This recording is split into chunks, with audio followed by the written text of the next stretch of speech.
ಯಯತಿ ಹರಿರಚಿಂತ್ಯಗ ಸರ್ವದೇವೈಕವಂದ್ಯಗ ಪರಮಗುರುರಭೀಷ್ಟಾವಾಪ್ತಿದಃ ಸಜ್ಜನಾನಾಂ ನಿಖಿಲ ಗುಣಗಣಾರ್ಣೋ ನಿತ್ಯ ನಿರ್ಮುಕ್ತದೋಷಗ ಸರಸಿಜನಯನೋऽಸೌ ಶ್ರೀಪತಿರ್ಮಾನದೋ ನಗ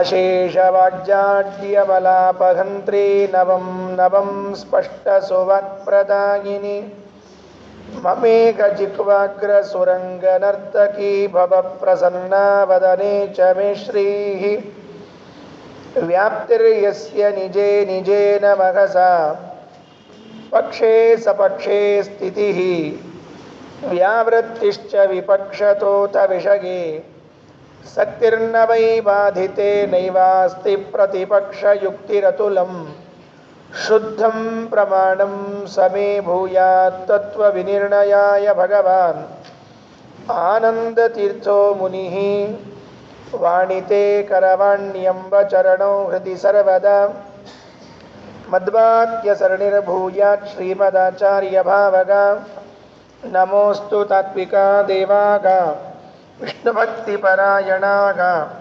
ಧರ್ಮಮಾರ್ಗೇ ಪ್ರೇರಯಂತು ಭವಂತಃ ಸರ್ವಗೇವ ಹಿ ಯಸ್ಯ ವಾಕ್ ಕಾಮಧೇನುರ್ನಗಾ ಕಾಮಿತಾರ್ಥಾನ್ ಪ್ರಯಚ್ಛತಿ ಸೇವೇತಂ ಜಯ ಯೋಗೀಂದ್ರಂ ಕಾಮಬಾಣಚ್ಛಿದಂ ಸದಾ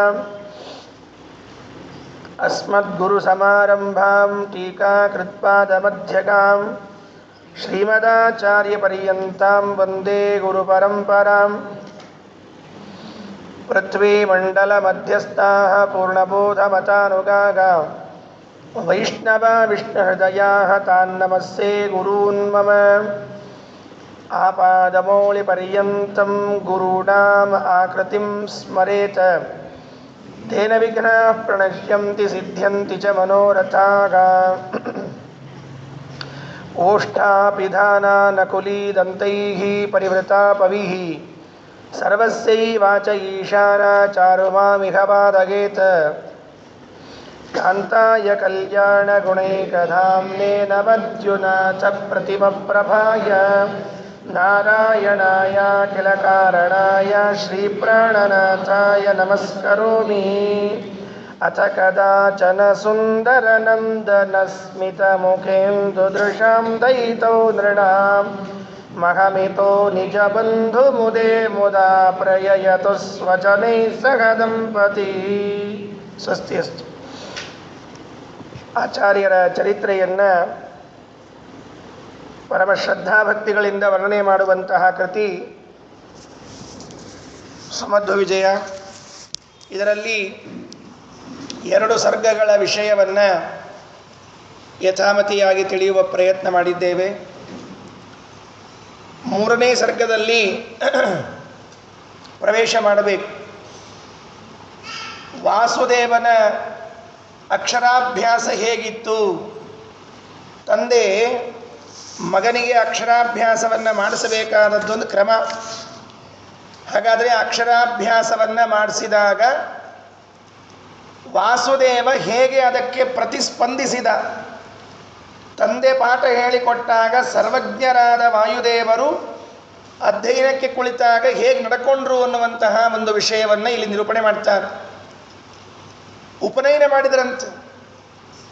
ಎಲ್ಲ ಸಂಸ್ಕಾರಗಳನ್ನು ಮಾಡಿಸಿಕೊಂಡವರು ಆಚಾರ್ಯರು. ಸರಿಯಾಗಿ ಈ ಮನುಷ್ಯ ದೇಹಕ್ಕೆ ಯಾವ ಯಾವ ಸಂಸ್ಕಾರಗಳಾಗಬೇಕೋ ಆ ಎಲ್ಲ ಸಂಸ್ಕಾರಗಳನ್ನು ಮಾಡಿಸಿಕೊಂಡವರು. ಉಪನಯನವನ್ನು ಮಾಡಿಸಿಕೊಂಡರು. ಉಪನಯನ ಆದ ಮೇಲೆ ಗುರುಗಳ ಬಳಿ ಅಧ್ಯಯನಕ್ಕೆ ಹೋದ್ರಂತೆ.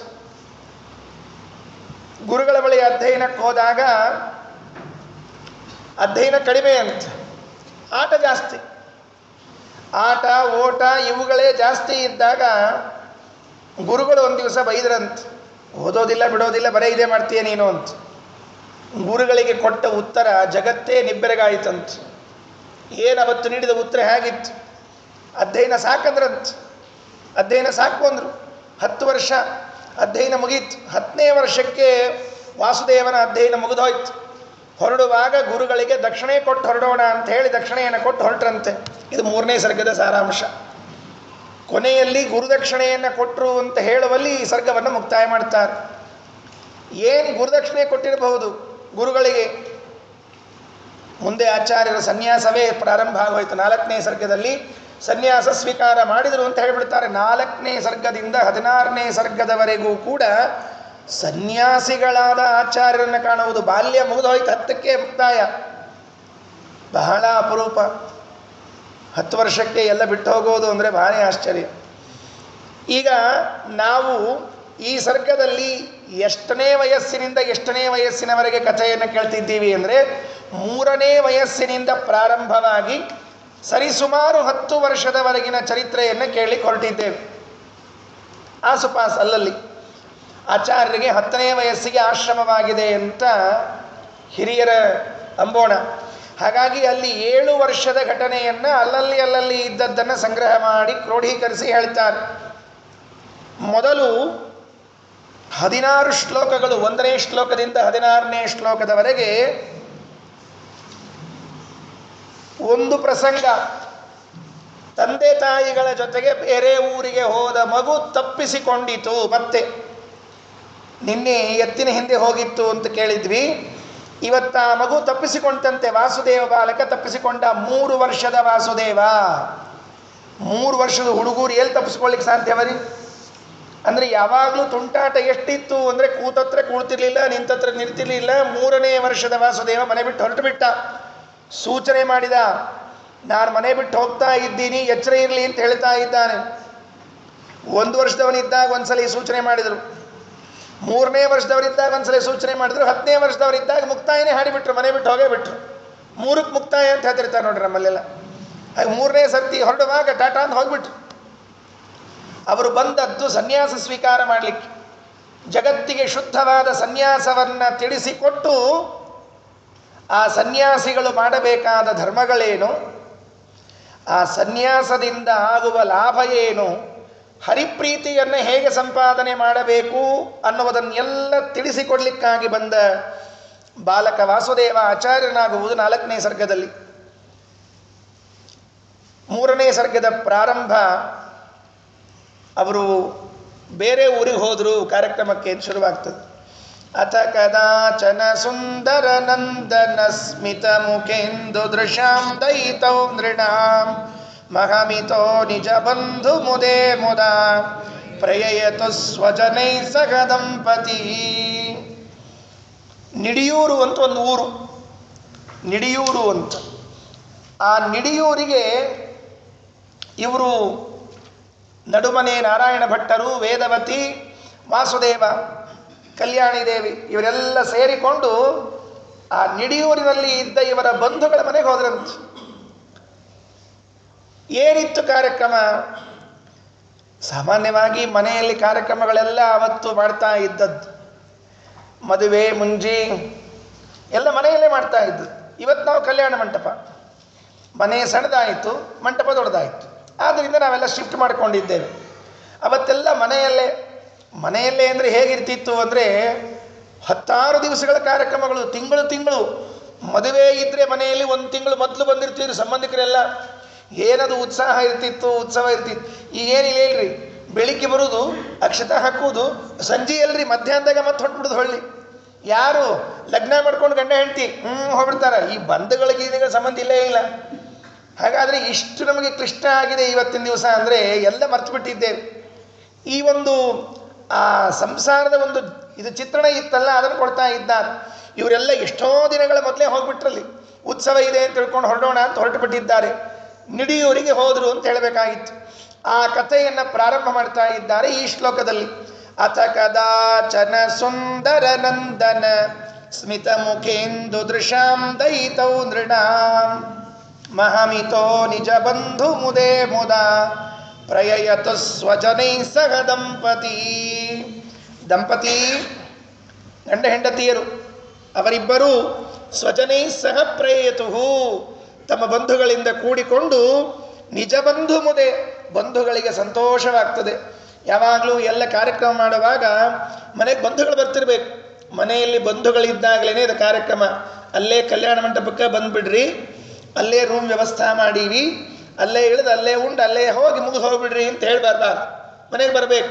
ಅದಕ್ಕೆ ನಿಜ ಬಂಧು ಮುದೆ, ತಮ್ಮ ಬಂಧುಗಳಿಗೆ ಸಂತೋಷವಾಗತ್ತೆ ಅನ್ನೋದಕ್ಕೆ ಮಹಂ ಉತ್ಸವವನ್ನು ಕುರಿತು ಹೊರಟ್ರವರೆಲ್ಲ. ಹೇಗಿದ್ರವರಿಬ್ಬರು ದಂಪತಿಗಳು ಅಂತಂದರೆ ನೃಣಾಂ ದಯಿತೌ, ಆ ಊರಿನ ಜನರಿಗೆಲ್ಲ ಪ್ರೀತ್ಯಾಸ್ಪದನಾಗಿದ್ರಂತ. ನೃಣಾಂ ದಯಿತೌ, ದಯಿತೌ ಅಂದರೆ ಪ್ರೀತಿ ಪಾತ್ರರು. ಊರಿನಲ್ಲಿದ್ದವರೆಲ್ಲ ಅವ್ರನ್ನ ಮಾತಾಡಿಸ್ಬೇಕಂತೆ. ನಡಿಲ್ನಾಯರನ್ನ ವೇದವತಿಯನ್ನ ಭೆಟ್ಟಿಯಾದಾಗೆಲ್ಲ ಸಿಕ್ಕಾಗೆಲ್ಲ ಮಾತಾಡಿಸ್ಬೇಕು. ಈ ಪ್ರೀತಿ ಜನ ಅವರಲ್ಲಿ ತೋರಿಸ್ತಾ ಇದ್ರಲ್ಲ, ಯಾಕೆ ತೋರಿಸ್ತಾ ಇದ್ರು ಅಂತ ಪ್ರಶ್ನೆ ಮಾಡಿಕೊಳ್ತಾರೆ ನಾರಾಯಣ ಪಂಡಿತಾಚಾರ್ಯ. ಯಾಕೆ ಅಂದರೆ ಸುಂದರ ನಂದನ ಸ್ಮಿತ ಮುಖೇಂದು ದೃಶಾಂ ನೃಣಾಂ, ಇವ್ರ ಮೇಲಿನ ಪ್ರೀತಿ ಅಲ್ಲ, ಆ ವಾಸುದೇವನ ಮುಖವನ್ನು ನೋಡಿ ಆನಂದ ಪಟ್ಟು ಎಂಥ ಮಗನ ಹೆತ್ತೀರಿ ಎಂಥ ಮಗನ ಹೆತ್ತೀರಿ ಅಂತ ಹೋದಲ್ಲಿ ಬಂದಲ್ಲೆಲ್ಲ ಮಾತಾಡಿಸ್ತಾ ಇದ್ರಂತ. ಅವರಿಗೆ ಬಂದ ಪ್ರೀತಿ ಪಾತ್ರತೆ ಯಾಕೆ ಬಂದಿತ್ತು ಅಂತಂದರೆ ಈ ವಾಸುದೇವರಿಂದ ಬಂದಿತ್ತಂತ.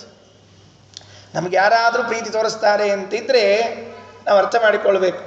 ಯಾರಾದರೂ ನಮಗೆ ಗೌರವವನ್ನು ನೀಡ್ತಾರೆ ಅಂತಂದರೆ ಅದರ ಹಿನ್ನೆಲೆಯಲ್ಲಿ ಆ ಭಗವಂತನ ಅನುಗ್ರಹವನ್ನು ಅನುಸಂಧಾನ ಮಾಡಬೇಕಂತ. ಭಾಗವತ ತಾತ್ಪರ್ಯದಲ್ಲಿ ಹೇಳುವಾಗ ಶ್ರೀಮದ್ ಆಚಾರ್ಯರು ಒಂದು ಮಾತನ್ನು ಹೇಳ್ತಾರೆ. ನಿನ್ನ ಮೇಲೆ ಯಾರಾದರೂ ಪ್ರೀತಿ ತೋರಿಸ್ತಾ ಇದ್ದಾರಾ, ಯಾರಾದರೂ ಸಿಟ್ಟು ಮಾಡಿಕೊಂಡಿದ್ದಾರಾ, ಯಾರಾದರೂ ಮುನಿಸಿಕೊಂಡಿದ್ದಾರಾ, ಹಾಗಾದರೆ ಇದ್ರ ಹಿನ್ನೆಲೆಯಲ್ಲಿ ಏನಿದೆ ಅಂತ ಅರ್ಥ ಮಾಡಿಕೋ. ಅತಸ್ತತ್ ಪ್ರೇರಣಾದೇವ ಪ್ರೇಮಾದ್ಯ ಮಮ ಜಗ್ನಿರೇ, ಆ ಭಗವಂತನ ಪ್ರೇರಣೆಯನ್ನು ಚಿಂತನೆ ಮಾಡಿ. ಯಾಕೆ ಅಂದರೆ ನಾವು ಯಾರ ಜೊತೆಗೂ ಏನು ಕೆಟ್ಟು ಮಾಡ್ಕೊಂಡಿರೋದಿಲ್ಲ, ವೈರ ಮಾಡ್ಕೊಂಡಿರೋದಿಲ್ಲ. ಆದರೆ ಇದ್ದಕ್ಕಿದ್ದಂತೆ ಕೆಲವರು ನಮ್ಮನ್ನು ಮಾತಾಡಿಸೋದೇ ಇಲ್ಲ, ಮುನಿಸ್ಕೊಂಡ್ಬಿಡ್ತಾರೆ. ನಂಗೆ ಏನು ವಿಚಾರ ಮಾಡಿದ್ರು ಯಾಕೆ ಹಿಂಗೆ ಮಾಡ್ಲಿಕ್ಕೆ ಅಂತ ಅರ್ಥ ಆಗಲ್ತು ಅಂತ ಅನ್ನಿಸ್ತಿದ್ರೆ ಅರ್ಥ ಮಾಡಿಕೋ. ಅಲ್ಲಿ ಇನ್ಯಾವ ಕಾರಣವೂ ನಿನಗೆ ಗೋಚರವಾಗದೇ ಇದ್ದರೆ ಅದು ಭಗವತ್ ಪ್ರೇರಣೆಯಿಂದಲೇ ಆದದ್ದು. ಯಾಕೆ ಅಂದರೆ ಉಳಿದ ಕಡೆಗೆ ಬೇರೆ ಕಾರಣಗಳು ಕಾಣ್ತವೆ, ಇಲ್ಲಿ ಬೇರೆ ಕಾರಣಗಳು ಇಲ್ಲದೇ ಇದ್ದದ್ದಕ್ಕೆ ಭಗವತ್ ಪ್ರೇರಣೆ ಎದ್ದು ಕಾಣ್ತದೆ. ಎಲ್ಲ ಕಡೆಗಳಲ್ಲೂ ಭಗವಂತನ ಪ್ರೇರಣೆ ಇದ್ದೇ ಇರ್ತದೆ. ಆದರೆ ಸಹಕಾರಿ ಕಾರಣಗಳು ಇದ್ದದ್ದರಿಂದ, ಜೊತೆ ಕಾರಣ ಇದ್ದದ್ರಿಂದ ಅದು ಗೊತ್ತಾಗೋದಿಲ್ಲ. ಇವತ್ತು ಇನ್ಯಾವ ಸಹಕಾರಿ ಕಾರಣಗಳಿಲ್ಲವಾದ್ರಿಂದ ಭಗವತ್ ಪ್ರೇರಣೆ ಎದ್ದು ಕಾಣ್ತದೆ. ಅದಕ್ಕೆ ಹೇಳಿದ್ರು ಅತಸ್ತತ್ ಪ್ರೇರಣಾದ್ದೇವ ಪ್ರೇಮಾದ್ಯ ಮಮ ಜಗ್ನಿರೇ. ಯಾರಾದರೂ ನನ್ನ ಬಹಳ ಹೊಗಳ್ತಾ ಇದ್ದಾರೆ ಅಂದರೆ ದೇವರೇ ನೀನು ಏನೋ ಅನುಗ್ರಹ ಮಾಡಿ ಅದಕ್ಕೆ ಇವರೆಲ್ಲ ಹೊಗಳ್ತಾ ಇದ್ದಾರೆ ಅಂತ ಅರ್ಥ ಮಾಡಿಕೊಳ್ಬೇಕು. ಅದಕ್ಕೆ ಸುಂದರ ನಂದನ ಸ್ಮಿತ ಮುಖೇ ಎಂದು ದೃಶಾಂ, ಸುಂದರನಾದ ನಂದನ ಮಗನ ಸ್ಮಿತ ಮುಗುಳ್ನಗೆಯಿಂದ ಕೂಡಿದ ಮುಖವೆಂಬ ಚಂದ್ರನನ್ನು ನೋಡುವ. ಸುಂದರವಾದ ಮುಖ ಆಚಾರ್ಯದು. ಸುಂದರ ನಂದನ ಸ್ಮಿತ ಮುಖೇ ಎಂದು ದೃಶಾಂ, ಆ ವಾಸುದೇವನ ಮುಖವನ್ನು ನೋಡಿ ಆನಂದಪಟ್ಟ ಜನ ಎಲ್ಲ ಇವರನ್ನು ಪ್ರೀತಿಸ್ತಾ ಇದ್ರು. ಅಂಥವರು ಒಂದು ದಿವಸ ಈ ನಿಡಿಯೂರಿಗೆ ಹೊರಟರು. ಮದುವೆಯೋ ಮುಂಜಿಯೋ ಏನೋ ಒಂದು ವೈಭವ ಕಾರ್ಯಕ್ರಮ, ಅದಕ್ಕೆ ಹೊರಟರು ಅಂತ ಮೊದಲನೇ ಶ್ಲೋಕದಲ್ಲಿ ಬಂತು. ಇದರಲ್ಲಿ ಅಥ ಅಂತ ಪ್ರಾರಂಭ ಮಾಡ್ತಾರೆ. ಅಥ ಕದಾಚನ, ಒಮ್ಮೆ, ಅನಂತರದಲ್ಲಿ ಒಮ್ಮೆ ಅಂತ ಹೇಳಿದರು. ಅದಕ್ಕೆ ಅನಂತರದಲ್ಲಿ ಒಮ್ಮೆ ಅಂದರೆ ಯಾವ ನಂತರದಲ್ಲಿ ಪ್ರಶ್ನೆ ಬರುತ್ತೆ. ಸಾಮಾನ್ಯವಾಗಿ ಅಥ ಅಂದರೆ ಅನಂತರ, ಎಲ್ಲರೂ ಹೀಗೆ ವ್ಯಾಖ್ಯಾನ ಮಾಡ್ತಾರೆ. ಅನಂತರ ಅನಂತರ ಅಂತ, ಆಮೇಲೆ ಯಾವ ಮೇಲೆ ಅಂದರೆ 1 ವರ್ಷದ ಘಟನೆ ಹೇಳಿದ್ರಲ್ಲ ಹಿಂದಿನ ಸರ್ಗದಲ್ಲಿ, ಅದಾದ ಮೇಲೆ ಅಂತ ಹೇಳಿದರೆ ಇಲ್ಲ, ಇದು 3ನೇ ವರ್ಷದ ಘಟನೆ. ಇದು ಮಧ್ಯದಲ್ಲಿ ಇದ್ದ ಘಟನೆಗಳೆಲ್ಲ ಲೋಪ ಆಗಿದೆ. ಹಾಗಿದ್ರೆ ಆಮೇಲೆ ಅಂತ ಹೇಳೋದ್ರಲ್ಲಿ ಏನು ಅರ್ಥ ಇಲ್ಲ.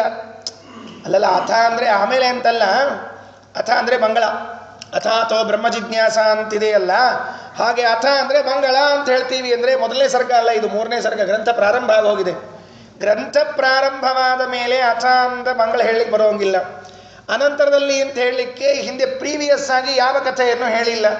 ಹಾಗಿದ್ರೆ ಅಥ ಅಂದರೆ ಏನು ಅಂತ ಕೇಳಿದರೆ, ಆಚಾರ್ಯರೇ ಗೀತಾ ಭಾಷ್ಯದಲ್ಲಿ ವ್ಯಾಖ್ಯಾನ ಮಾಡುವಾಗ ಅಥ ಇತಿ ಅರ್ಥಾಂತರೇ, ಇನ್ನೊಂದು ಘಟನೆಯನ್ನು ಹೇಳಲಿಕ್ಕೆ ಪ್ರಾರಂಭ ಮಾಡುವಾಗಲೂ ಅಥ ಅಂತ ಬಳಸಬಹುದು ಅಂತ ಬರೆದಿದ್ದಾರೆ. ಬರೇ ಮಂಗಳ ಅಂತಲ್ಲ, ಬರೇ ಅನಂತರದಲ್ಲಿ ಅಂತಲ್ಲ, ಇನ್ನೊಂದು ಕಥೆಯನ್ನು ಹೇಳಲಿಕ್ಕೆ ಪ್ರಾರಂಭ ಮಾಡುವಾಗಲೂ ಅಥ ಅಂತ ಬರೀರಿ. ಹಿಂದಿನ ಘಟನೆ ಮುಗೀತು, ಅದನ್ನು ಬಿಟ್ಟು ಇನ್ನೊಂದು ಘಟನೆಯನ್ನು ಹೇಳ್ತೀವಿ. ಅನಂತರದಲ್ಲಿ ಅಲ್ಲ, ಅದು ಮುಗಿದ ಮೇಲೆ ಇದು ಅಂತಲ್ಲ, ಅದು ಯಾವುದೋ ಆಗೋಯ್ತು, ಇನ್ನೊಂದು ಕಥೆಯನ್ನು ಹೇಳ್ತೀವಿ ಅನ್ನೋದಕ್ಕೆ ಅಥ ಅಂತ ಹೇಳಬೇಕು. ಭಗವದ್ಗೀತೆಯ 3ನೇ ಅಧ್ಯಾಯದ ಭಾಷ್ಯದಲ್ಲಿ ಅಥೇತ್ಯರ್ಥಾಂತರೇ ಅಂತ ವ್ಯಾಖ್ಯಾನ ಮಾಡ್ತಾರೆ ಮಧ್ವಾಚಾರ್ಯ. ಆದ್ದರಿಂದ ಅಥ ಕದಾಚನ, ಅಥ ಅಂದರೆ ಇನ್ನೊಂದು ಘಟನೆಯನ್ನು ಹೇಳಲಿಕ್ಕೆ ಪ್ರಾರಂಭ ಮಾಡಿದರು. ಕದಾಚನ ಒಮ್ಮೆ ಸುಂದರ ನಂದನ ಸ್ಮಿತ ಮುಖೇಂದು ದೃಶಾಂ. ಇಲ್ಲಿ ಸುಂದರ ನಂದನ ಸ್ಮಿತ ಮುಖೇಂದು ಅನ್ನುವುದು ವಾಸುದೇವನಿಗೆ ವಿಶೇಷಣ. ಹೆಂಗಿದ್ದ ವಾಸುದೇವ ಅಂತ ಹೇಳುವಾಗ ಸುಂದರ ನಂದನ ಸ್ಮಿತ ಮುಖೇಂದು, ಇಷ್ಟು ವಾಸುದೇವನಿಗೆ. ಅವನ್ನ ನೋಡುವರು ಜನ, ಆ ಜನರಿಗೆ ಇವರು ಪ್ರೀತಿ ಪಾತ್ರರಾಗಿದ್ರು ಅಂತ. ಸುಂದರ ನಂದನ ಅಂದರೆ, ಸುಂದರ ಅಂದರೆ ನಾವೆಲ್ಲ ಏನು ಅರ್ಥ ಮಾಡಿಕೊಳ್ತೀವಿ, ಬಹಳ ಚಂದ ಇದ್ದ. ನಂದನ ಅಂದರೆ ಮಗ. ಸುಂದರ ನಂದನ ಸ್ಮಿತ ಮುಖೇಂದು, ಹೀಗೆ ಅರ್ಥ ಮಾಡಿಕೊಳ್ಬೇಕಾದ ವಾಸ್ತವ ಸಂಗತಿ. ಯಾಕೆ ಅಂದರೆ ಪ್ರಾರಂಭದ ಹಂತದಲ್ಲಿ ಇಷ್ಟೇ ಅರ್ಥ ಮಾಡಿಕೊಳ್ಳೋದೇ ಹೆಚ್ಚು ನಮಗೆಲ್ಲ. ಅದಕ್ಕೆ ವ್ಯಾಖ್ಯಾನಕಾರರು ಪ್ರಾರಂಭದ ಹಂತದ ಅರ್ಥವನ್ನು ಹೇಳಿ ಇಷ್ಟು ಅರ್ಥ ಮಾಡಿಕೊಂಡು ಪ್ರವೇಶ ಮಾಡ್ರಿ ಅಂತ ಹೇಳಿರ್ತಾರೆ. ಸುಂದರ ನಂದನ ಅಂದರೆ ಉದ್ಭವ ಸುಂದರ ಸುಂದೋ ರತ್ನನಾಭ ಸುಲೋಚನ. ವಿಷ್ಣು ಸಹಸ್ರನಾಮದಲ್ಲಿ ಸುಂದರ ಅಂತ ದೇವರ ಹೆಸರಂತ. ದೇವರಿಗೆ 1000 ಹೆಸರುಗಳಲ್ಲಿ ಸುಂದರ ಅಂತಿದೆ ಅಂತ. ಉದ್ಭವ ಸುಂದರ ಸುಂದೋ ರತ್ನನಾಭ ಸುಲೋಚನ. ನಿತ್ಯ ವಿಷ್ಣು ಸಹಸ್ರನಾಮ ಪಾರಾಯಣ ಮಾಡ್ತಿರ್ತೀರಲ್ಲ, ಪಾರಾಯಣ ಮಾಡುವಾಗ ಈ ನಾಮಗಳು ಬರ್ತಿರ್ತದೆ. ಅಲ್ಲಲ್ಲಲ್ಲಿ ಗಮನವಿಟ್ಟು ಕೇಳ್ತಿರ್ಬೇಕು. ಅದು ಕೋಶ. ವಿಷ್ಣು ಸಹಸ್ರನಾಮ ಎಂಬುದೊಂದು ಕೋಶ. ಆ ಕೋಶದಲ್ಲಿ ಭಗವಂತನ 1000 ನಾಮಗಳನ್ನು ಹೇಳಿದ್ದಾರೆ. ಸುಂದರ ಅಂದರೆ ಪರಮಾತ್ಮ, ನಂದನ ಅಂದರೆ ಮಗ. ಸುಂದರ ನಂದನ ಅಂತಂದರೆ ಈ ವಾಸುದೇವ ಏನಿದ್ದಾನೋ ಇವನು ಮೂಲದಲ್ಲಿ ಭಗವಂತನ ಮಗ. ಇವನು ಈ ನಡಿಲ್ಲಾಯರ ವೇದವತಿಯ ಮಗ ಅಲ್ಲ. ಮೂಲ ರೂಪದಲ್ಲಿ ಯಾರ ಮಗ ಅಂತ ಕೇಳಿದ್ರೆ ಲಕ್ಷ್ಮೀನಾರಾಯಣರ ಮಗ. ಅದರಿಂದ ಸುಂದರ ನಂದನ. ನಂದನ ಅಂದರೆ ಏನ್ರಿ? ನಂದನ ಅಂದರೆ ಮಗ ಅಂತ ಅರ್ಥ. ಯಾಕೆ? ನಂದಯತಿ ಇತಿ ನಂದನ, ಸಂತೋಷ ಪಡಿಸ್ತಾರೆ ಅಂತನ್ನೋದಕ್ಕಾಗಿ ಅವನಿಗೆ ಮಗ ಅಂತ ಕರೀತಾರಂತೆ. ಯಾವಾಗ ಸಂತೋಷ ಆಗುತ್ತೆ ಹೇಳೋಣಂತೆ? ಯಾವಾಗ ಸಂತೋಷ ಆಗುತ್ತೆ? ಕಾಳಿದಾಸ ಒಂದು ಮಾತು ಹೇಳ್ತಾನೆ. ಅಭಿಜ್ಞಾನ ಶಾಕುಂತಲದಲ್ಲಿ ಕಾಳಿದಾಸ ಒಂದು ಮಾತು ಹೇಳ್ತಾನೆ. ಅಂಕಾಶ್ರಿತ ಪ್ರಣಯಿನಸ್ತನಯಾನ್ ವಹಂತೋ ಧನ್ಯಾ ತದಂಗ ರಜಸ ಮಲಿನೀ ಭವಂತಿ. ಏನು ಅದ್ಭುತ ಹೇಳ್ತಾನೆ ಗೊತ್ತಾ ಅವನು ಕಾಳಿದಾಸ. ದೊಡ್ಡ ಕವಿ. ಅವನೊಂದು ಮಾತು ಹೇಳ್ತಾನೆ. ಅಂಕಾಶ್ರಿತ, ತೊಡೆ ಮೇಲೆ ಕೂಡ್ತದಂತೆ ಮಗು ಬಂತು. ಏನು ಆನಂದ ಆಗುತ್ತೋ ತೊಡೆ ಮೇಲೆ ಕೂತಾಗ. ಅಂಕಾಶ್ರಿತ ಪ್ರಣಯಿನಃ ತನಯಾನ್ ವಹಂತಃ, ತೊಡೆ ಮೇಲೆ ಕೂಡಿಸ್ಕೊಂಡು ಅದನ್ನು ನೋಡಿದಾಗ ಧನ್ಯಾ ತದಂಗ ರಜಸ ಮಲಿನೀ ಭವಂತಿ. ಅದು ಎಲ್ಲೋ ಅಡ್ಡಾಡಿಕೊಂಡು ಕೈಗೆ ಕಾಲಿಗೆಲ್ಲ ಮಣ್ಣು ಕಣ್ಣು ಮುತ್ಕೊಂಡು ಬಂದು ಈ ಅಪ್ಪ ಅಮ್ಮನ ತೊಡೆ ಮೇಲೆ ಕೈ ಇಟ್ಟು ಏರಿ ಕೂತು ಹಿಂಗೆ ನೋಡ್ತಿರ್ತದಲ್ಲ, ಎಷ್ಟು ಆನಂದ. ಅಯ್ಯೋ ಬಾಯಿ ಅಂತ ಹೇಳಿ ಕರೆದು ಅದನ್ನು ಕೂಡಿಸ್ಕೊಂಡು ತಿಂದಿದ್ದು ತೀಡಿದ್ದ ಕೂಸಿನ. ಯಾವಾಗ ಸಂತೋಷ ಆಗತ್ತೆ ಅಂದರೆ ಆ ಮಕ್ಕಳು ತಂದೆ ತಾಯಿಗಳ ತೊಡೆ ಏರಿದ್ರೆ ಭಾರಿ ಆನಂದ ಆಗ್ತದಂತೆ. ಅಂಕಾಶ್ರಿತ ಪ್ರಣಯಿನಃ ತನಯಾನ್ ವಹಂತಃ ಧನ್ಯ ತದಂಗ ರಜಸ. ಧನ್ಯರವರು ಯಾವಾಗ? ತದಂಗ ರಜಸ, ಆ ಮಗುವಿನ ಮೈ ಕೈಗಂಟಿದ ಧೂಳನ್ನು ಹಚ್ಚಿಕೊಂಡು ಇವರು ಮಲಿನೀ ಭವಂತಿ. ನೋಡಿ, ಎಲ್ಲ ನಿನ್ನ ಮಗ ಹೊಲಸು ಮಾಡಿಬಿಟ್ಟು ನೋಡೆ ಅಂಥೇಳಿ ಹೆಂಡತಿಗೆ ಬೈಯುವಾಗ ನೋಡಿ ನಿನ್ನ ಮಗಳೆಲ್ಲ ಎಲ್ಲ ತಿನ್ಕೊಂಡ್ಬಂದು ಉಣ್ಕೊಂಡ್ಬಂದಿಲ್ಲ ಹಚ್ಚಿಬಿಟ್ಲು ಅಂತ ಹೇಳುವಾಗ ಎಷ್ಟು ಆನಂದ ಇರುತ್ತೆ ಹೇಳ್ತಾರೆ. ಹಾಗಾದರೆ ಈ ಮಧ್ವಾಚಾರ್ಯರು ವಾಸುದೇವ ಬಾಲಕ ಸುಂದರ ನಂದನ ಅಂತಾಗಬೇಕಾದ್ರೆ, ಪರಮಾತ್ಮನ ಮಗ ಅಂತಾಗಬೇಕಾದ್ರೆ ಈಗ ಹೇಳಿದ್ದಲ್ಲ ಆ ಕೆಲಸ ಮಾಡಬೇಕು. ಆ ಕೆಲಸ ಅಂದರೆ ತೊಡೆ ಏರಬೇಕು, ಅಪ್ಪನ ತೊಡೆ ಏರಬೇಕು. ಏರಿದ್ದಾರ ಅಂತ ಕೇಳಿದ್ರೆ ಹೌದು ಏರಿದ್ದಾರೆ. ತಂತ್ರಸಾರ ಸಂಗ್ರಹದಲ್ಲಿ ಹೇಳುವಾಗ ಆಚಾರ್ಯರು ವಾಯುದೇವರ ಸ್ವರೂಪವನ್ನು ಚಿಂತನೆ ಮಾಡಿಸ್ತಾರೆ ನಮಗೆಲ್ಲ. ಉದ್ಯದ್ರ ವಿಪ್ರಕರ ಸನ್ನಿಭಮಚ್ಯುತಾಂಕೆ ಸ್ವಾಸೀನಮಸ್ಯನುತಿ ನಿತ್ಯವಚ ಪ್ರವೃತ್ತಿಂ ಧ್ಯಾಯೇದ್ ಗದಾ ಭಯಕರಂ ಸುಕೃತಾಂಜಲಿಂ ತಂ ಪ್ರಣಮ್ಯತೇಷ್ಟತನಮುನ್ನತ ಕರ್ಮಶಕ್ತಿಂ. ಎಲ್ಲಿದ್ದಾರೆ ಅಂತ ಕೇಳಿದ್ರೆ ಅಚ್ಯುತಾಂಕೆ ಸ್ವಾಸೀನಂ, ಭಗವಂತನ ತೊಡೆಯ ಮೇಲೆ ಕೂತಿದ್ದಾರಂತೆ. ವಾಯುದೇವರು ಮೂಲ ರೂಪ. ಕಾಳಿದಾಸ ಹೇಳಿದ್ದ, ಎಷ್ಟು ಚೆನ್ನಾಗಿದೆ ನೋಡ್ರಿ. ಕಾಳಿದಾಸ ಹೇಳಿದ್ದು ಲೌಕಿಕವಾದ ನಮ್ಮ ಮಕ್ಕಳ ಕಥೆಯನ್ನ. ಅಂಕಾಶ್ರಿತ ಪ್ರಣಯನಃ ವಿಚಿತ್ರಿ. ಈ ಮಕ್ಕಳೆಲ್ಲ ತೊಡಿ ಮೇಲೆ ಇರ್ತಾವಲ್ಲ, ಸುಮ್ಮನೆ ನಗ್ತಿರ್ತಾವೆ. ಅನಿಮಿತ್ತ ಸೈಹಿ ಅನಿಮಿತ್ತ, ಏನು ನಿಮಿತ್ತ ಇರಂಗಿಲ್ಲ, ಸುಳ್ಳು ಹಿಂಗೆ ನಗ್ತಾವೆ. ಯಾಕೆ ನಕ್ಕಿ ಅಂತ ಹಿಂಗೆ ನೋಡೋದ್ರಾಗ ಇದ್ದಕ್ಕಿದ್ದಾಗ ಮುಖ ಗಂಟು ಹಾಕಿರ್ತಾವೆ. ಯಾಕೆ ಮುಖ ಗಂಟು ಹಾಕ್ತಾವೆ ಗೊತ್ತಿಲ್ಲ, ಯಾಕೆ ನಗ್ತವೆ ಗೊತ್ತಿಲ್ಲ. ನಗುವಾಗ ಅದು ಪಾಪ ಹಿಂಗೆ ಬಾಯಿ ತೆಗೆದಿರ್ತಾವೆ, ಎರಡು ಹಲ್ಲು ಮುಂದಿನ ಕಾಣಿಸ್ತಿರ್ತಾವೆ. ಉಳಿದದ್ದಿನ ಬಂದಿರಂಗಿಲ್ಲ, 2 ಹಲ್ಲು ಕಾಣಿಸ್ತಿರ್ತಾವೆ. ಅದು ಎಷ್ಟು ಆನಂದ ಆಗ್ತಿರಬೇಡ. ಹಾಗಾದರೆ ಮಕ್ಕಳು ಮುದ್ದು ಮುದ್ದಾದದ್ದು ತೊಡೆಯೇರಿ ಅನಿಮಿತ್ತ ಹಾಸ ಮಾಡಿಕೊಂಡಿದ್ರೆ ಎಷ್ಟು ಚೆನ್ನಾಗಿರ್ತದಲ್ಲ. ಆಗ ವಾಯುದೇವರು ಕೂಡ ಸ್ವಾಸೀ ನಮಸ್ಯ ಅಚ್ಯುತಾಂಕೆ ಭಗವಂತನ ತೊಡೆಯೇರಿ ಕುಳಿತಿದ್ದಾರಂತೆ. ಆ ತೊಡೆಯೇರಿ ಕುಳಿತು ಭಗವಂತನಿಗೆ ನಂದನ ಆನಂದ ಉಂಟು ಮಾಡ್ತಾ ಇದ್ದಾನೆ. ಯಾವ ತೊಡೆ ಮೇಲೆ ಕೂತಿದ್ದಾರೆ ಅಂದರೆ ಆಚಾರ ತೊಡಿ ಮೇಲೆ ಅಂದರೆ ತೊಡಿ ಮೇಲ್ರಪ್ಪ, ಯಾವ ತೊಡಿ ಮೇಲೆ ಅನ್ಸೋದಕ್ಕೆ ಅಲ್ರಿ, ಎಡಭಾಗನೋ ಬಲಭಾಗನ ಹೇಳಬೇಕಲ್ಲ ನೀವು ಅಂದರೆ ಬಲಭಾಗದಲ್ಲಿ ಕೂತಿದ್ದಾರಂತೆ. ಯಾಕಾಚಾರ ಬಲಭಾಗದಾಗ ಕೂಡಿಸ್ಬಿಟ್ರಿ ವೈದವ್ರನ್ನ ಅಂದರೆ ಭಾರ್ಯಾಭಾಗೋ ವಾಮ ಇತಿ ಪ್ರಸಿದ್ಧ. ಎಡಭಾಗದಲ್ಲಿ ಹೆಂಡತಿ ಕೂಡಬೇಕಂತೆ, ತೊಡಿ ಮೇಲೆ ಹೇಳ್ಯಾರ್ರಿ, ಬಾಜುಕ ಅರ್ಥ ಆಯ್ತಲ್ಲ ಇಲ್ಲಂತೇಳಿ. ಅದಕ್ಕೆ ಭಾಳ ಕಷ್ಟದ ಇದೆಲ್ಲ ಹೇಳಿದ್ರೆ ಒಬ್ಬರು ಆಚಾರ ಹೇಳ್ತಿರ್ಬೇಕು, ಹಿಂಗೆ ಹೇಳಿದ್ರಿ ಆಚಾರ ಎಡ ತೊಡೆ ಮೇಲೆ ಹೆಂಡತಿ ಕೂಡ್ಬೇಕು ಅಂತ ಹೇಳಿ ಕೂಡಿಸ್ಕೊಂಡ್ರೆ ನಮ್ಮ ಗತಿ ಏನು ಅಂದರು. ನಾ ಅಂದೆ ಅಣ್ಣ ಈಗ ಹೇಳಿಲ್ಲಪ್ಪ, ಅದನ್ನು ಹಿಂದಕ್ಕೆ ಬಾಲ್ಯ ವಿವಾಹ ಮಾಡ್ತಿದ್ರಲ್ಲ ಅವಾಗ ಕೂಡ್ಸ್ಕೋತಿದ್ರು, ಈಗ ಎಡಕ್ಕೆ ಬಾಜು ಕೂಡ್ಸ್ಕೋಬೇಕು ಮಣಿ ಹಾಕಿ, ನೀ ತೆಳಗೆ ಕೊಡ್ಬೇಕಷ್ಟೇ ಅಂತ ಹೇಳಿದೆ ಅಷ್ಟೇ. ಅತ ಕದಾಚನ ಸುಂದರ ನಂತರ ಸ್ಮಿತ ಮುಖೇಂದು ದೃಶಾಂ ದಯಿತೌ ನೃಣಾಂ. ಹೌದು, ಇಲ್ಲಿ ನೋಡ್ರಿ ಎಷ್ಟು ಸ್ವಾರಸ್ಯ ಇದೆ ಅಂತಂದರೆ, ಸುಂದರ ಪರಮಾತ್ಮ ಆದ ನಂದನ ಮಗ ಆದರೂ ತೊಡೆಯೇರಿ ಕೂತಿದ್ದಾರೆ. ಮತ್ತೆ ಆಕೆ ಎಡಕ್ಕೆ ಕೂತಕ್ಕೆ ಸುಮ್ ಕೂಡ್ತಾಳೆ, ಮತ್ತೆ ಹೆಣ್ಮಗಳು ಅಕ್ಕಿನೂ ಇದ್ದಾಳ, ಎಲ್ಲಿದ್ದಾಳ? ಸುಂದರೀ ಚ ಸುಂದರಶ್ಚ ಸುಂದರೌ ಸುಂದರಯೋ ನಂದನಃ ಸುಂದರ ನಂದನಃ ಅಂತ ವ್ಯಾಖ್ಯಾನ ಮಾಡಬೇಕು ಅದಕ್ಕೆ. ಸುಂದರಿ ಅಂದರೆ ಮಹಾಲಕ್ಷ್ಮಿ, ಸುಂದರ ಪರಮಾತ್ಮ, ಸುಂದರೀ ಚ ಸುಂದರಶ್ಚ ಸುಂದರೌ ಇಬ್ಬರವರು. ಸುಂದರಯೋ ಅವರಿಬ್ಬರಿಗೂ ಕೂಡ ನಂದನಃ ಸಂತೋಷಪಡಿಸ್ತಾನಾದ್ದರಿಂದ ಇವ ಸುಂದರ ನಂದನ ವಾಸುದೇವ. ಅಕ್ಕಿಗೆ ಯಾಕೆ ಸಂತೋಷ ಆಯಿತು ಅಂತಂದರೆ, ಅಕ್ಕಿ ಎಡತೊಡೆ ಮೇಲೆ ಕೂತಿದ್ದಾಳೆ. ಭಗವಂತನ ಎಡತೊಡೆಯ ಮೇಲೆ ಅವಳು ಕೂತು ಬಲತೊಡೆಯ ಮೇಲೆ ಈ ವಾಯುದೇವ ಕೂತಿದ್ರೆ ಇಬ್ಬರು ಪರಸ್ಪರ ಮುಖ ನೋಡ್ಕೊಂಡ್ರಂತ. ಲಕ್ಷ್ಮಿ ಅಂತಾಳೆ, ಅಂತೂ ಏರಿ ಬಂದಿಯಾ ತೊಡೆ ಮೇಲೆ, ಎಷ್ಟು ಸಂತೋಷ ಆಯಿತು. ಅವನು ಕೈ ಮುಗದೆ ಬಿಟ್ಟಾನ ಹಣಮಪ್ಪ, ಅವ್ವ ನೀ ಬಿಟ್ಟಿ ಅಂತ ಬಂದೀನಿ ಅಂತವ ಅಂದ ಅಷ್ಟೇ, ಮತ್ತೇನಿಲ್ಲ. ಆದ್ದರಿಂದ ಅಥ ಕದಾಚನ ಸುಂದರ ನಂದನ ಸ್ಮಿತ ಮುಖೇಂದು ದೃಶಾಂ ದಯಿತೌ ನೃಣಾಂ ಮಹಮಿತೋ ನಿಜ ಬಂಧು ಮುದೇ ಮುದ ಪ್ರಯತು ಸ್ವಜನೈ ಸಗದಂಪತಿ. ಹೌದು, ಆಯ್ತು. ನಿಡಿಯೂರಿಗೆ ಹೋದರು. ನಿಡಿಯೂರಿನ ಮನೆಯಲ್ಲಿ ಕಾರ್ಯಕ್ರಮ ಶುರುವಾತು. ಮದುವೆ ಮನೆ, ಏನು ಕೇಳ್ತೀರಿ ಜನ, ಗದ್ಲೋ ಗದ್ಲ. ಪಂಡಿತಾಚಾರ್ಯ 2ನೇ ಶ್ಲೋಕದಲ್ಲಿ ಆ ಗದ್ದಲ ವರ್ಣನೆ ಮಾಡ್ತಾನೆ. ಹೆಂಗಿರ್ತಿತ್ತು ಗದ್ದಲ?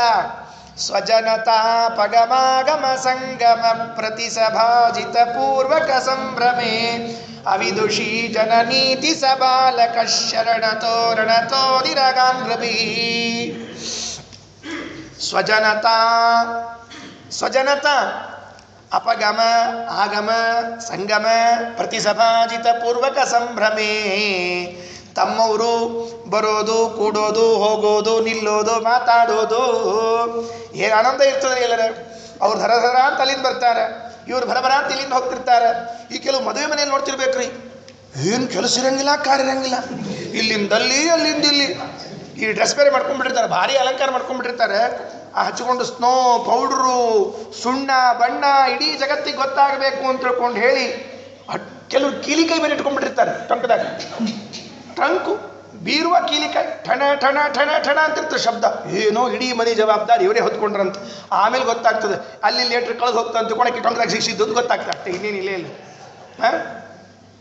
ಅದಕ್ಕೆ ತೆರಗುಂಡಿ ಆಚಾರ್ಯ ಈ ಶ್ಲೋಕವನ್ನು ಭಾವಾನುವಾದ ಮಾಡುವಾಗ ಬರುತ್ತಲ್ ಹೋಗುತ್ತ ಮಿಲಿತರಾಗುತ್ತ ಸರಸವಾಡುತ್ತಲಿರಲು ಜನರಿ ವರ ಕುಮಾರನು ಜನರ ಕೋಲ ಹಲದಿ ಮಮ ಮಾತೆ. ಇದನ್ನು ನಾನು ಪ್ರಾಯ 1ನೇ ಸರ್ಗದಿಂದ ಅವ್ರದ್ದು ಹೀಗಿದೆ ಅಂತ ಹೇಳ್ತಾ ಬರ್ತಾ ಇದ್ದೆ.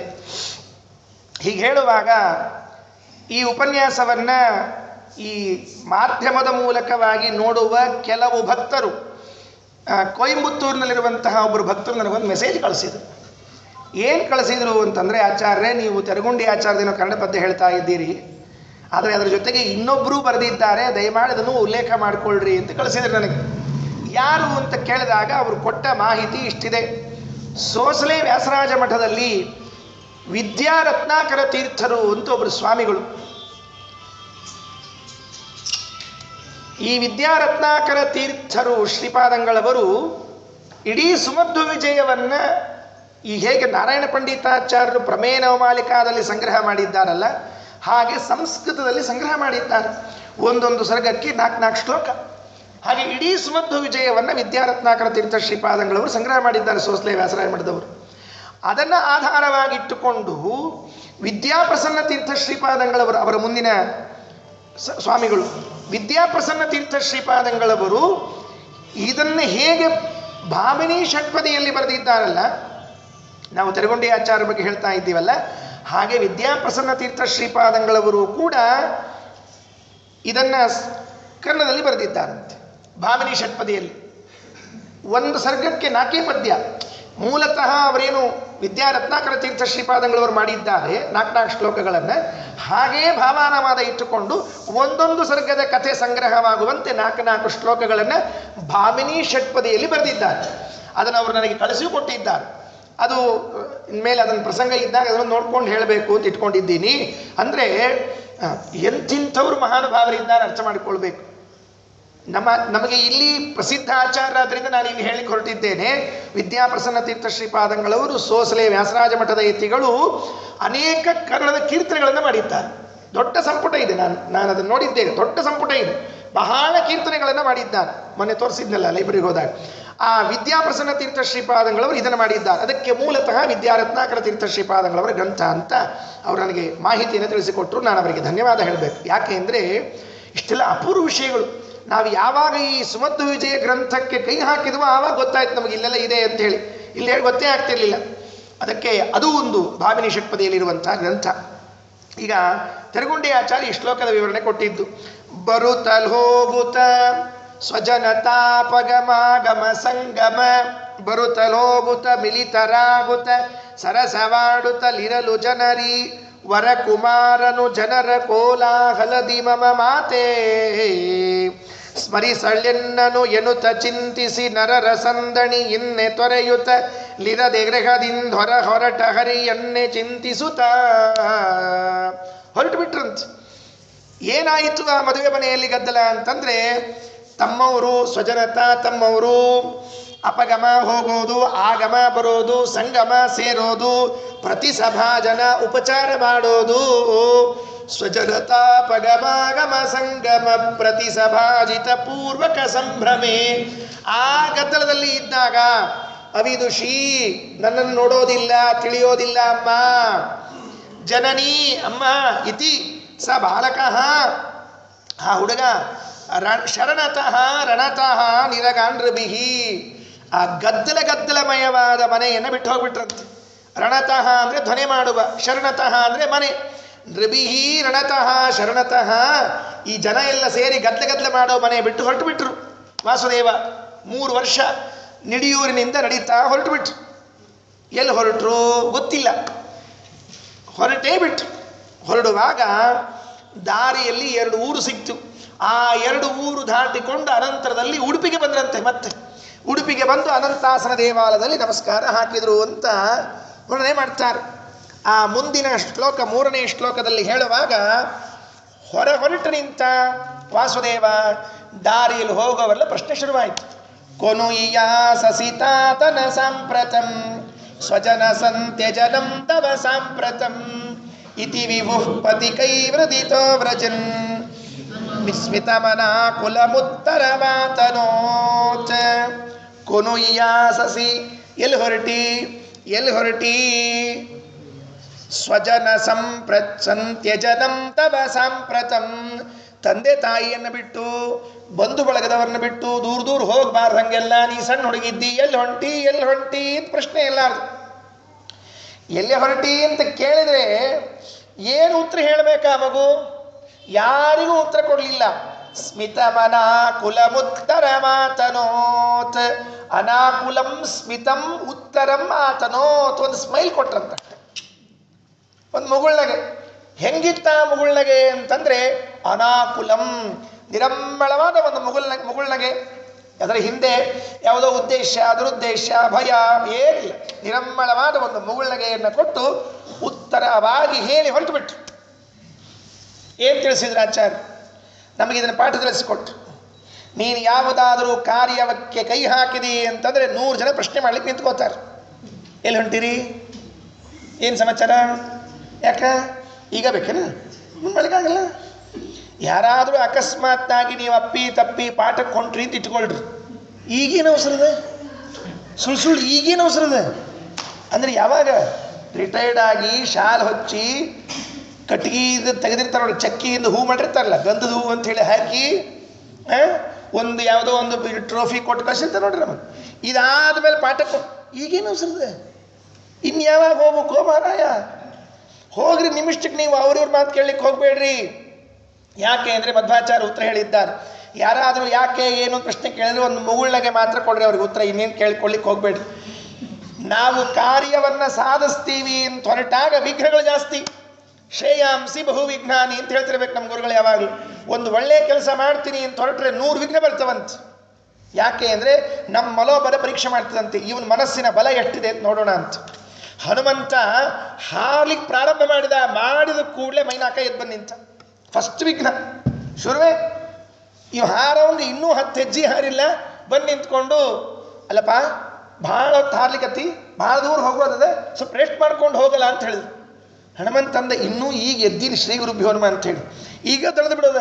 ಕೆಲವರೆಲ್ಲ ಹಂಗಾರಿ ದಣಿಯೋಕ್ಕಿಂತ ಮೊದಲ ರಿಲ್ಯಾಕ್ಸ್ ಅಂತಿರ್ತಾರೆ. ನಮ್ಮ ಸ್ವಭಾವ ಹೆಂಗದ ಅಂದರೆ ಇನ್ನೂ ದಣಿದಿರಂಗೇ ಇಲ್ಲ, ನಾವು ಏನೂ ಶ್ರಮ ಆಗಿರಂಗಿಲ್ಲ, ರಿಲ್ಯಾಕ್ಸ್ ಪ್ಲೀಸ್ ಅಂತಾರೆ. ಅಯ್ಯೋಯ್ಯ ಹಣೆ ಬಾರ. ಹನುಮಂತ 100 ಯೋಜನದ ಸಮುದ್ರವನ್ನು ದಾಟುವಾಗ ಮೊದಲ ಒಂದು ವಿಘ್ನ ಬಂತು. ನಿಲ್ಲಿಲ್ಲ, ಮುಂದೋದ ಇನ್ನೊಂದು ವಿಘ್ನ ಬಂತ್ರಿ, ಸುರಸ ಅಮ್ಮ, ಅದಕ್ಕೂ ಬಗ್ಲಿಲ್ರಿ.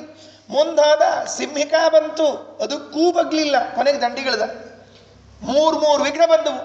ಅದಕ್ಕೆ ತಾಪತ್ರಯ ಅಂತ ಕರಿತಿರ್ತಾರೆ. ಯಾವಾಗ ನಮ್ಮ ತಾಪತ್ರ ಹಿಂಗೆ ಇರ್ತಾವೆ, ಯಾವಾಗಲೂ ಏನಾರ ಒಂದು ಕೆಲಸ ಮಾಡ್ಲಿಕ್ಕೆ ಹೊರಡು ಕೂಡಲೇ ಅದರ ಬರ್ತಿರ್ತದೆ, ಇದರ ಇಲ್ಲ ಅದರ ಕೊನೆಗೆ ಆದಿ ಭೌತಿಕ ಆಧ್ಯಾತ್ಮಿಕ ದೈವಕ ಯಾರಾದರೂ ಒಬ್ರು ಕಾಡ್ತಿರ್ತಾರೆ. ಮನೆಯಾಗ ಕೂತ್ರೆ ಅವ್ರು ಕಾಡೋದು, ಹೊರಗೆ ಹೋದ್ರೆ ಇವ್ರು ಕಾಡೋದು, ಎಲ್ಲೂ ಇಲ್ಲ ಅಂದರೆ ಕೊನೆಗೆ ಇನ್ನೊಂದು ಏನಾಗಿ ಕೂತಿರ್ತದೆ. ಅದಕ್ಕೆ ಹಿಂಗೇನೇ ಪ್ರಸಂಗ ಬಂದರೂ ಕೂಡ ಅಂಜಬೇಡ್ರಿ, ಹೆಜ್ಜೆ ಇಟ್ಟವರು ಹಿಂತಿರುಗಬೇಡ್ರಿ. ಯಾವ ಇವತ್ತಿನ ಜಗತ್ತಿನಲ್ಲಿ ಈ ಮೋಟಿವೇಶ್ನಲ್ ಅಂತ ಭಾಳ ಬರ್ತಿರ್ತಾವ್ರಿ, ಅಂದ್ರೆ ಅವ್ರನ್ನೆಲ್ಲ ಹಿಂಗೆ ಹುರುಪು ತುಂಬಬೇಕಂತ ಕೆಲಸ ಮಾಡ್ಬೇಕಾದ್ರೆ ಎಷ್ಟು ಮೋಟಿವೇಶ್ನಲ್ಲು ಹಿಂಗೆ ಹುರುಪು ತುಂಬಿ ತುಂಬಿ ತುಂಬಿ ಕೆಲಸ ಮಾಡಿಸೋದು ಅಂತ ಇವತ್ತಿನೊಂದು ಟ್ರೆಂಡ್ ರೀ. ಏನು ಟ್ರೆಂಡು ಅಂದರೆ, ನೀವು ಯೂಟ್ಯೂಬ್ ಹಚ್ಚಿಬಿಟ್ರಿ, ಫೇಸ್ಬುಕ್ ಹಚ್ಚಿದ್ರಿ, ಟಿ ವಿ ಚಾನಲ್ ಹಚ್ಚಿದ್ರಿ ಅಂದರೆ ಒಬ್ಬ ಮೈಕ್ ಹಾಡ್ಕೊಂಡು ನಿಂತ್ಬಿಟ್ಟಿರ್ತಾನೆ, ಸಾವಿರಾರು ಮಂದಿ ಕೂತಿರ್ತಾರೆ. ಅವ್ನು ಇವ ಹೋ ಅಂತ ಎಬ್ಬಿಸ್ತಿರ್ತಾನೆ, ಅವು ಹೋ ಅಂತ ಕುಣಿತಿರ್ತಾರೆ. ಇವಾಗ ಹೆಂಡ್ತಿ ಮನೆ ಬಿಟ್ಟು ಹೋಗಿದ್ಲಂತ, ಇವನಿಗೆ ಹೆಂಗೆ ಏನು ಮಾಡಬೇಕು ಸಿಟ್ಟು ಮಾಡ್ಕೊಂಡ್ಬಿಟ್ಟಾನೆ. ಅದಕ್ಕೆ ಒಬ್ಬ ಮೋಟಿವೇಶನ್ ಕಡೆ ಹೋದ್ನಂತ, ಸ್ವಾಮಿ ನನ್ನ ಹೆಂಡ್ತಿ ಮನೆ ಬಿಟ್ಟು ಹೋಗ್ಯಾಳ ಏನು ಮಾಡಲಿ ಅಂತ. ಹೇಳಿದಂತ, ಏನು ತಲೆ ಕೆಡಿಸ್ಕೊಳ್ಳಿಕ್ಕೆ ಹೋಗಬೇಡ, ಹೋದ್ಲು ನೀ ಮೋಟಿವೇಟ್ ಆಗ. ಹೆಂಗೆ ಏನು ಮಾಡ್ಬೇಕಂತ ನಾವು ಸೀದಾ ಕರಡಿ ಮುಂದೆ ನಿಂತ್ಕೊಂಡು ಹೇಳು, ಮೇ ಕುಚ್ ಭೀ ಕರ್ ಸಕ್ತಾ ಅಂತ ಹೇಳು, ಆಗ್ತದೆ ನಿನಗೆ ಅಂದ. ಭಾರಿ ಸಂತೋಷ ಆಯ್ತು. ಓ ಅಂದ, ಕರಡಿ ಮುಂದೆ ಹೋಗಿ ನಿಂತ. ಅವ್ನು ನೆನಪಾತ್ರೆ ಅವಂಗೆಲ್ಲ ಹೇಳಿದ್ದು, ನೀ ಬೇಕಾದ ಮಾಡಬಲ್ಲಿ, ಹೋದ್ಲು ಅಂತ 15 ನಿಮಿಷ ಹೇಳ್ದ, 20 ನಿಮಿಷ ಹೇಳ್ದ. ಕೊನೆಗೆ ನೆನಪಾತು, ಆಕೆ ಇಲ್ಲ, ಊಟ ಇಲ್ಲ ಅಂತ ತಿಳ್ಕೊಂಡು ಮುಂದಿನ ಸೆಂಟೆನ್ಸ್ ಬಂತು, ಮೇ ಕುಚ್ ನೈ ಕರ್ ಸಕ್ತಾ ಇವು ಇಷ್ಟ ರೀ ಮೋಟಿವೇಶ್ನಲ್. ಇವು ಇಂಥವೆಲ್ಲ ಭಾಳ ತಲೆ ಕೆಡಿಸ್ಕೊಳ್ಳಿಕ್ಕೆ ಹೋಗ್ಬಾರ್ದು. ಅವತ್ತೇ 700 ವರ್ಷದ ಹಿಂದೆ ಆಚಾರ್ಯ ತಿಳಿಸಿಕೊಟ್ಟಿದ್ದಾರೆ, ಹನುಮನಾದಾಗ ತಿಳಿಸಿಕೊಟ್ಟಿದ್ದಾರೆ. ಇನ್ನೊಬ್ಬರು ಮೋಟಿವೇಟ್ ಮಾಡಿದ್ರೆ ಮೋಟಿವೇಟ್ ಆದ್ರಿ ಅಂದರೆ ಅವರು ಮೋಟಿವೇಟ್ ಮಾಡಿದಷ್ಟು ಹೊತ್ತೇ ಮೋಟಿವೇಟ್ ಆಗಿರ್ತೀರಿ. ಸ್ವಯಂ ನೀವು ಪ್ರೇರಿತರಾಗಿ ನಿಮ್ಮ ಕಾರ್ಯದಲ್ಲಿ ಕೈ ಹಾಕಿದರೆ ಯಾರು ಮೋಟಿವೇಟ್ ಮಾಡದೇ ಇರಲಿ, ನಿಮ್ಮ ಕೆಲಸ ಸಾಧಿಸ್ತೀರಿ. ಕೊನುಯ್ಯಾ ಸಸಿತಾತನ ಸಾಂಪ್ರತಂ, ಎಲ್ಲಿ ಹೊರಟಿ? ಸ್ವಜನ ಸಂತ್ಯಜನಂ ತವ ಸಾಂಪ್ರತಂ, ನೀನೀಗ ನಿಮ್ಮ ಬಂಧುಗಳನ್ನು ಬಿಟ್ಟು ಹೋಗೋದು ಸರಿಯಲ್ಲ. ಇತಿ ವಿಭುಃ ಪತಿ ಕೈರುದಿತೋ ವ್ರಜನ್ ಸ್ಮಿತ ಮನಾ ಕುಲಮುತ್ತರ ಮಾತನೋತ್, ಮುಗುಳ್ನಗೆಯನ್ನು ಬಿಟ್ಟರೆ ಇನ್ನೇನು ಉತ್ತರವೇ ಕೊಡಲಿಲ್ಲ. ಹಾಗಿರಬೇಕು. ಯಾಕೆ ಅಂದರೆ ಈ ಮಾರ್ಗ ಇದೆಯಲ್ಲ, ಮೋಕ್ಷದ ಹಾದಿ, ವೈಕುಂಠದ ಹಾದಿ ಇದೆಯಲ್ಲ, ಇಲ್ಲಿ ಯಾರೂ ಬರೋದಿಲ್ವಂತ ನಮ್ಮ ಜೊತೆಗೆ. ಇಲ್ಲಿ ಅಲ್ರಿ, ನಮಗೆ ಎಲ್ಲಿ ತನಕ ಬರ್ತಾರೆ ಅಂತ ಕೇಳಿದ್ರೆ ಒಂದು ಸುಭಾಷಿತ ಅದ ರೀ, ಮನೆ ಬಾಗಿಲಿಗೊಬ್ಬರು, ಗೇಟಿಗೊಬ್ಬರು, ಸ್ಮಶಾನದ ಗೇಟಿಗೊಬ್ಬರು, ಕಟ್ಟಿಗೆ ತನಕ ಒಬ್ಬರು, ಮುಗೀತು ಇಷ್ಟ ಕೆಲಸ. ಮುಂದೆ ಯಾರೂ ಬರಂಗಿಲ್ಲ ನಮ್ಮ ಜೊತೆಗೆ. ಇಲ್ಲೇ ಯಾರೂ ಬರದೇ ಇದ್ದರೆ ವೈಕುಂಠದವರೆಗೆ ಯಾರು ಬರ್ತಾರೆ ಅಂತ ಯಾಕೆ ತಿಳ್ಕೊಂಡಿದ್ದೀವಿ? ಮೋಕ್ಷದವರೆಗೆ ಯಾರೋ ಬರ್ತಾರೆ ಅಂತ ಯಾಕೆ ತಿಳ್ಕೊಂಡಿದ್ದೀವಿ? ಏಕಃ ಪ್ರಸೂಯತೆ ಜಂತು ಏಕ ಏವ ಪ್ರಮೀಯತೆ. ಒಂದೇ ಹುಟ್ಟಬೇಕು, ಒಂದೇ ಹೋಗಬೇಕು. ಹಾಗಿದ್ದಾಗ ನಮ್ಮ ಸಾಧನೆಯನ್ನು, ನಮ್ಮ ದಾರಿಯನ್ನು ನಾವು ಕಂಡುಕೊಳ್ಬೇಕು. ಅವ್ರು ಬರ್ತಾರಾ, ಇವ್ರು ಬರ್ತಾರಾ, ನೀವು ಬರ್ರಪ್ಪ ನಾಳಿಂದ ಹೋಗೋಣಂತೆ, ನೀವು ಬರ್ರಿ, ಅವನು ಹಿಂಗೆ ಇರ್ತಾನೆ, ನೀವು ಬರ್ರಿ ಅಂತ ಅವ ಇರ್ತಾನೆ, ಮುಗಿದೋದ್ ಕೆಲಸ. ಹಾಗಿದ್ರೆ ಕ್ಷುರಸ್ಯ ಧಾರಾ ನಿಶಿತಾದುರತ್ಯಯ ದುರ್ಗಂ ಪತಸ್ತತ್ ಕವಯೋ ಭಜಂತಿ. ಕಾಟಕದಲ್ಲಿ ಹೇಳುವಾಗ ಯಮದೇವರನ್ನು ಮಾತು ಹೇಳ್ತಾರೆ, ಈ ಹಾದಿ ಇದೆಯಲ್ಲ, ಈ ಶ್ರೇಯೋ ಮಾರ್ಗದ ಹಾದಿ, ಇದು ಆ ಖಡ್ಗದ ಅಲಗಿರ್ತದಲ್ಲ, ಮೇಲಿನ ಚೂಪಾದ ಭಾಗ, ಅದರ ಮೇಲೆ ನಡೆದಂತೆ ಇದರಲ್ಲಿ ಒಬ್ಬರೇ ಹೋಗಬೇಕು, ಇನ್ಯಾರು ಬರೋದಿಲ್ಲ. ಜನಸಂದಣಿಯಲ್ಲಿ ನೀವು ಕಾಲಿಟ್ರಿ ಅಂದರೆ ಕತ್ತರಿಸ್ಕೊಳ್ಳೋದು ಅಷ್ಟು ಗ್ಯಾರಂಟಿ. ಆಚಾರ್ಯ ಇನ್ನೊಂದು ಎಚ್ಚರ ಹೇಳಿದ್ದಾರೆ, ಜನಸಂದಣಿ ಹೋಗಬೇಡ್ರಿ, ಅಸುರ ಬಹುಲ ಯಸ್ಮಾತ್ ತಸ್ಮಾನ್ನ ಜನತಾಮಿಯಾತ್. ಅಸುರರೇ ತುಂಬಿಕೊಂಡಿದ್ದಾರೆ ಜಗತ್ತಿನ ತುಂಬ, ಅದಕ್ಕೆ ಹೋಗ್ಬೇಡ್ರಿ, ನೀವು ಒಬ್ಬಟ್ಟಿಗರಾಗಿ ಹೋಗ್ರಿ, ಕೆಲಸ ಆಗ್ತದೆ ಅಂತ ಹೇಳಿ ಒಬ್ಬಟ್ಟಿಗರಾಗಿ ಹೊಂಟರು. ಎಲ್ಲಿ ಹೋದರು? ಮೊದಲು ನಿಡಿಯೂರಿನಿಂದ ಬಂದದ್ದು ಕೊಡುವೂರು, ಫಸ್ಟ್ ಊರು. ನಿಡಿಯೂರಾದ ಕೂಡಲೇ ಫಸ್ಟ್ ಸ್ಟಾಪ್ ಬಸ್ ಎಲ್ಲಿ ನಿಂತ್ಕೊಂಡಿತು? ಕೊಡುವೂರಿಗೆ ನಿಂತ್ಕೊಂಡಿತು. ಕೊಡುವೂರು ಬಿಟ್ಟ ಮೇಲೆ ನೆಕ್ಸ್ಟ್ ಸ್ಟಾಪು ತಾಳೆಕೊಡೆ, ಅಲ್ಲಿಂದ ನೆಕ್ಸ್ಟ್ ಸ್ಟಾಪ್ ಉಡುಪಿ. 3 ಸ್ಟಾಪ್ ಬರಬೇಕಾಗಿದೆ. ಈಗ ಕೊಡುವೂರಿಗೆ ಹೋದ್ರಂತೆ. ಆ ಕೊಡುವೂರಿಗೆ ಹೋದ ಕಥೆ ಹೇಳ್ತಾರೆ. ತ್ವರಿತ ಮೇತ್ಯ ಸಕಾನನ ದೇವತಾ ಸದನಮತ್ರ ನನಾವರಮಾಪತಿಂ ಅಪಿ ತತ ಪ್ರಗತೋ ಲಘುನಾರಿಕೇಲ್ಯುಪಪದಂತರ ಸದ್ವಗತಂಚತಂ. ತ್ವರಿತ ಮೇತ್ಯ, ವೇಗ ವೇಗವಾಗಿ ನಡೀತಾ ಬಂದಿದ್ದಾರೆ. ಬೇಗ ಬೇಗ ನಡಿಬೇಕು, ನಡೆಯೋದು ಹೋಗಬೇಕು ಅಂತ ಹೇಳಿದ ಮೇಲೆ ಆಮೆ ಗತಿ ಇರಬಾರ್ದು, ಸ್ವಲ್ಪ ಮೊಲದ ಗತಿ ಆದ್ರೆ ಇರಬೇಕು. ಆಮೆ ಗತಿ ಇದ್ರೆ ಗೋವಿಂದ ಅಷ್ಟೇ. ಸ ಕಾನನ ದೇವತಾ, ಕಾನನ ದೇವತಾ ಅಂದರೆ ಕಾನಂಗಿ ಅಂತ ಕರೀತಾರಲ್ಲ, ಅದಕ್ಕೆ ಕೊಡುವೂರು ಅಂತ ಹೆಸರು. ಆ ಕೊಡುವೂರಿನಲ್ಲಿರುವಂತಹ ರುದ್ರದೇವರ ದೇವಸ್ಥಾನಕ್ಕೆ ಹೋದರು, ರುದ್ರ ದೇವಾಲಯಕ್ಕೆ ಹೋದರು. ಅದು ಯಾವ ಊರು, ಈಗ ಎಲ್ಲಿದೆ ಅಂತ ಕೇಳಿದ್ರೆ ಕ್ರೋಢನಾರಾಯಣ ಅಂತ ಕರೀತಾರೆ. ಕೊಡುವೂರಿನಲ್ಲಿ ಇದ್ದ ದೇವರು ಯಾರು ಅಂದರೆ ಕ್ರೋಢನಾರಾಯಣ. ಅಲ್ಲೊಂದು ಆಶ್ಚರ್ಯ ಇದೆ. ಏನು ಆಶ್ಚರ್ಯ ಅಂದರೆ ಒಂದೇ ಲಿಂಗದಲ್ಲಿ ಹರಿಹರ ಇಬ್ಬರು ಇದ್ದಾರಂತೆ. ಒಂದೇ ಲಿಂಗದಲ್ಲಿ. ನಾವು ಹರಿಹರ ಅಂತ ಊರು ಕೇಳಿದ್ದೀವಲ್ಲ, ಆ ಹರಿಹರದಲ್ಲಿ ಪ್ರತಿಮಾ ನೋಡಿದ್ದಿರ್ಲು, ಎಡಭಾಗ ರುದ್ರದೇವರು ಬಲಭಾಗ ವಿಷ್ಣು ಅಂತ ತಿಳ್ಕೊಂಡು ಹೇಳಿ ಅಲ್ಲಿ ಹಿಂಗೆ ಅರ್ಧ ಮಾಡಿರ್ತಾರೆ, ಪೂಜಾ ಮಾಡಬೇಕು. ಅರ್ಧ ಪೂಜಿ ಅರ್ಧ ಇಲ್ಲ, ಅರ್ಧ ಪೂಜಿ, ಅರ್ಧ ಪೂಜಿ ಅರ್ಧ ಪೂಜಿ. ಅದಕ್ಕೆ ಆ ಕೊಡವೂರಿನಲ್ಲೂ ಕೂಡ ಕ್ರೋಢನಾರಾಯಣನ ದೇವಸ್ಥಾನ, ಅಲ್ಲಿ ಹರಿಹರರಿಬ್ಬರು ಬಂದಿದ್ರಂತೆ, ಅದು ಲಿಂಗದಲ್ಲಿ ಇದ್ದಾರೆ. ಏನಾಯಿತು ಅಂದರೆ ಈ ಕ್ಷೇತ್ರದ ಮಹಿಮಾ ಒಂದು ತಿಳ್ಕೊಳ್ಬೇಕು ನಾವು. ಯಾಕೆ ಆಚಾರ್ಯರು ಫಸ್ಟ್ ಸಂದರ್ಶನ ಮಾಡಿದ್ದು ಈ ಕ್ಷೇತ್ರವನ್ನು ಅಂತ ಕೇಳಿದ್ರೆ, ಪರಶುರಾಮ ದೇವರು ನಿರ್ಮಾಣ ಮಾಡಿದ ಕ್ಷೇತ್ರಗಳಲ್ಲಿ 7 ಕ್ಷೇತ್ರಗಳಲ್ಲಿ ಒಂದು ಕೊಡುವೂರು. ಮೊದಲನೇದ್ದು ಕೊಡುವೂರು, ಎರಡನೇದ್ದು ಕೋಟೇಶ್ವರ, ಮೂರನೇದ್ದು ಕೊಲ್ಲೂರು, ನಾಲ್ಕನೇದ್ದು ಕುಂಭಾಸಿ, 5ನೇದ್ದು ಸುಬ್ರಹ್ಮಣ್ಯ, 6ನೇದ್ದು ಉಡುಪಿ, 7ನೇದ್ದು ಗೋಕರ್ಣ. ಇವು 7 ಕ್ಷೇತ್ರಗಳು. ಪರಶುರಾಮ ಕ್ಷೇತ್ರಗಳಲ್ಲಿ ಸಪ್ತಮಹಾಕ್ಷೇತ್ರಗಳು ಅಂತ ಕರೆಸ್ಕೊಳ್ತಾ ಇದೆ. ಎಷ್ಟು ಮಂದಿ ನಾವು ಸಂದರ್ಶನ ಮಾಡ್ತೀವೋ ಗೊತ್ತಿಲ್ಲ ನಮಗೆ. ಅಯೋಧ್ಯ, ಮಥುರಾ, ಮಾಯಾ, ಕಾಶಿ, ಕಾಂಚಿ, ಅವಂತಿಕಾ, ಪುರಿ, ದ್ವಾರಾವತಿ ಚೈವ ಸಪ್ತೈತ ಮೋಕ್ಷದಾಯಿಕಾ ಅಂತ ಹೇಗೆ ಕೇಳ್ತಿರ್ತೀವಿ, ಹಾಗೆ ಕೊಲ್ಲೂರು, ಕೋಟೇಶ್ವರ, ಕ್ರೋಢನಾರಾಯಣ, ಕೊಡುವೂರು, ಆಮೇಲೆ ಕುಂಭಾಸಿ, ಉಡುಪಿ, ಸುಬ್ರಹ್ಮಣ್ಯ, ಗೋಕರ್ಣ ಎಂಬುವಂತಹ 7 ಊರುಗಳಿಗೆ ನಾವು ದರ್ಶನ ಕೊಡಲೇಬೇಕು. ಅವಶ್ಯ ಸಂದರ್ಶನ ಮಾಡಬೇಕು, ಹೋಗಬೇಕು. ಅದಕ್ಕೆ ಆ ಸಪ್ತಮಹಾಕ್ಷೇತ್ರಗಳಲ್ಲಿ ಒಂದಾದ ಕೊಡುವೂರಿಗೆ ಹೋದರು. ಅಲ್ಲಿ ಶಂಕರನಾರಾಯಣ ದೇವಸ್ಥಾನ, ಇದು ಕ್ರೋಢನಾರಾಯಣ ಅಂತ ಕರೀತಾರೆ, ಶಂಕರನಾರಾಯಣ ಅಂತ ಕರೀತಾರೆ. ಒಂದೇ ಲಿಂಗದಲ್ಲಿ ಒಂದು ಭಾಗದಲ್ಲಿ ಶಿವ, ಇನ್ನೊಂದು ಭಾಗದಲ್ಲಿ ನಾರಾಯಣ. ಯಾಕೆ ಬಂದರು ಅಂದರೆ, ಕ್ರೋಢ ಅಂತ ಒಬ್ಬ ಮುನಿಗಳು, ಆ ಕ್ರೋಢ ಮುನಿಗಳು ತಪಸ್ಸು ಮಾಡಿದ ಸ್ಥಳ ಅದು. ವಸಿಷ್ಠರು, ಜಮದಗ್ನಿಗಳು, ಅಗಸ್ತ್ಯರು, ಲೋಮಶರು, ಕ್ರೋಢರು 5 ಮಂದಿ ಸೇರಿ ತಪಸ್ಸು ಮಾಡ್ತಾ ಇದ್ದ ಜಾಗ ಅದು. ಈ ಋಷಿಗಳೆಲ್ಲ ಬಂದಿರ್ತಿರಂತೆ.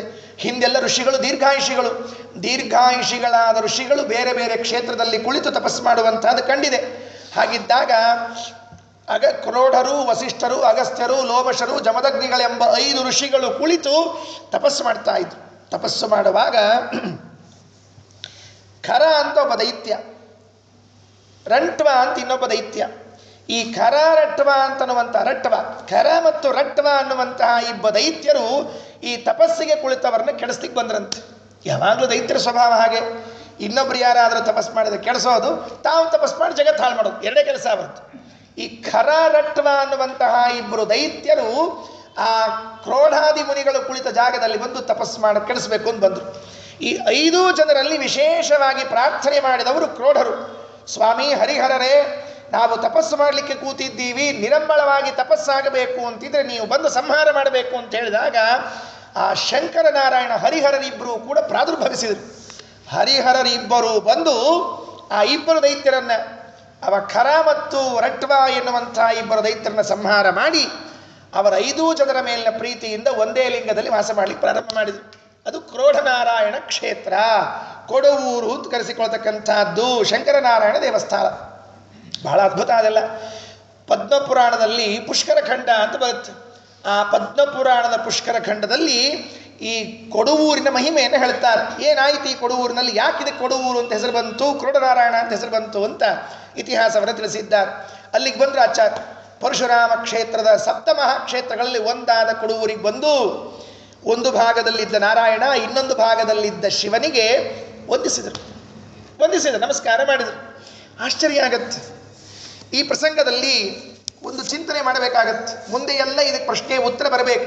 ಈ ಕೊಡವೂರಿನಿಂದ ಮುಂದೆ ಹೋದದ್ದು ತಾಳೆಕೊಡೆ. ಆ ತಾಳೆಕೊಡೆಯಲ್ಲಿ ಇದ್ದದ್ದು ಮಹಾಲಿಂಗೇಶ್ವರ, ಮತ್ತೆ ಅಲ್ಲೂ ಕೂಡ ಮಹಾಲಿಂಗ. ಅಲ್ಲಿಂದ ಉಡುಪಿಗೆ ಬಂದಾಗಲೂ ಕೂಡ ಉಡುಪಿಯಲ್ಲಿ ಮೊದಲು ಮೂಡು ದೇವಾಲಯಕ್ಕೆ ಹೋಗಿ ನಮಸ್ಕಾರ, ಆಮೇಲೆ ಪಡು ದೇವಾಲಯಕ್ಕೆ ಹೋಗಿ ನಮಸ್ಕಾರ ಮಾಡಬೇಕು. ಮೂಡು ದೇವಾಲಯ ಅಂದರೆ ಚಂದ್ರಮೌಳೇಶ್ವರ, ಪಡು ದೇವಾಲಯ ಅಂದರೆ ಅನಂತಾಸನ. ಹಾಗಾದರೆ ಅಲ್ಲಿ ಹೋಗಿ ಮೊದಲು ನಮಸ್ಕಾರ ಮಾಡಬೇಕಾದದ್ದು ಶಿವನನ್ನೇ.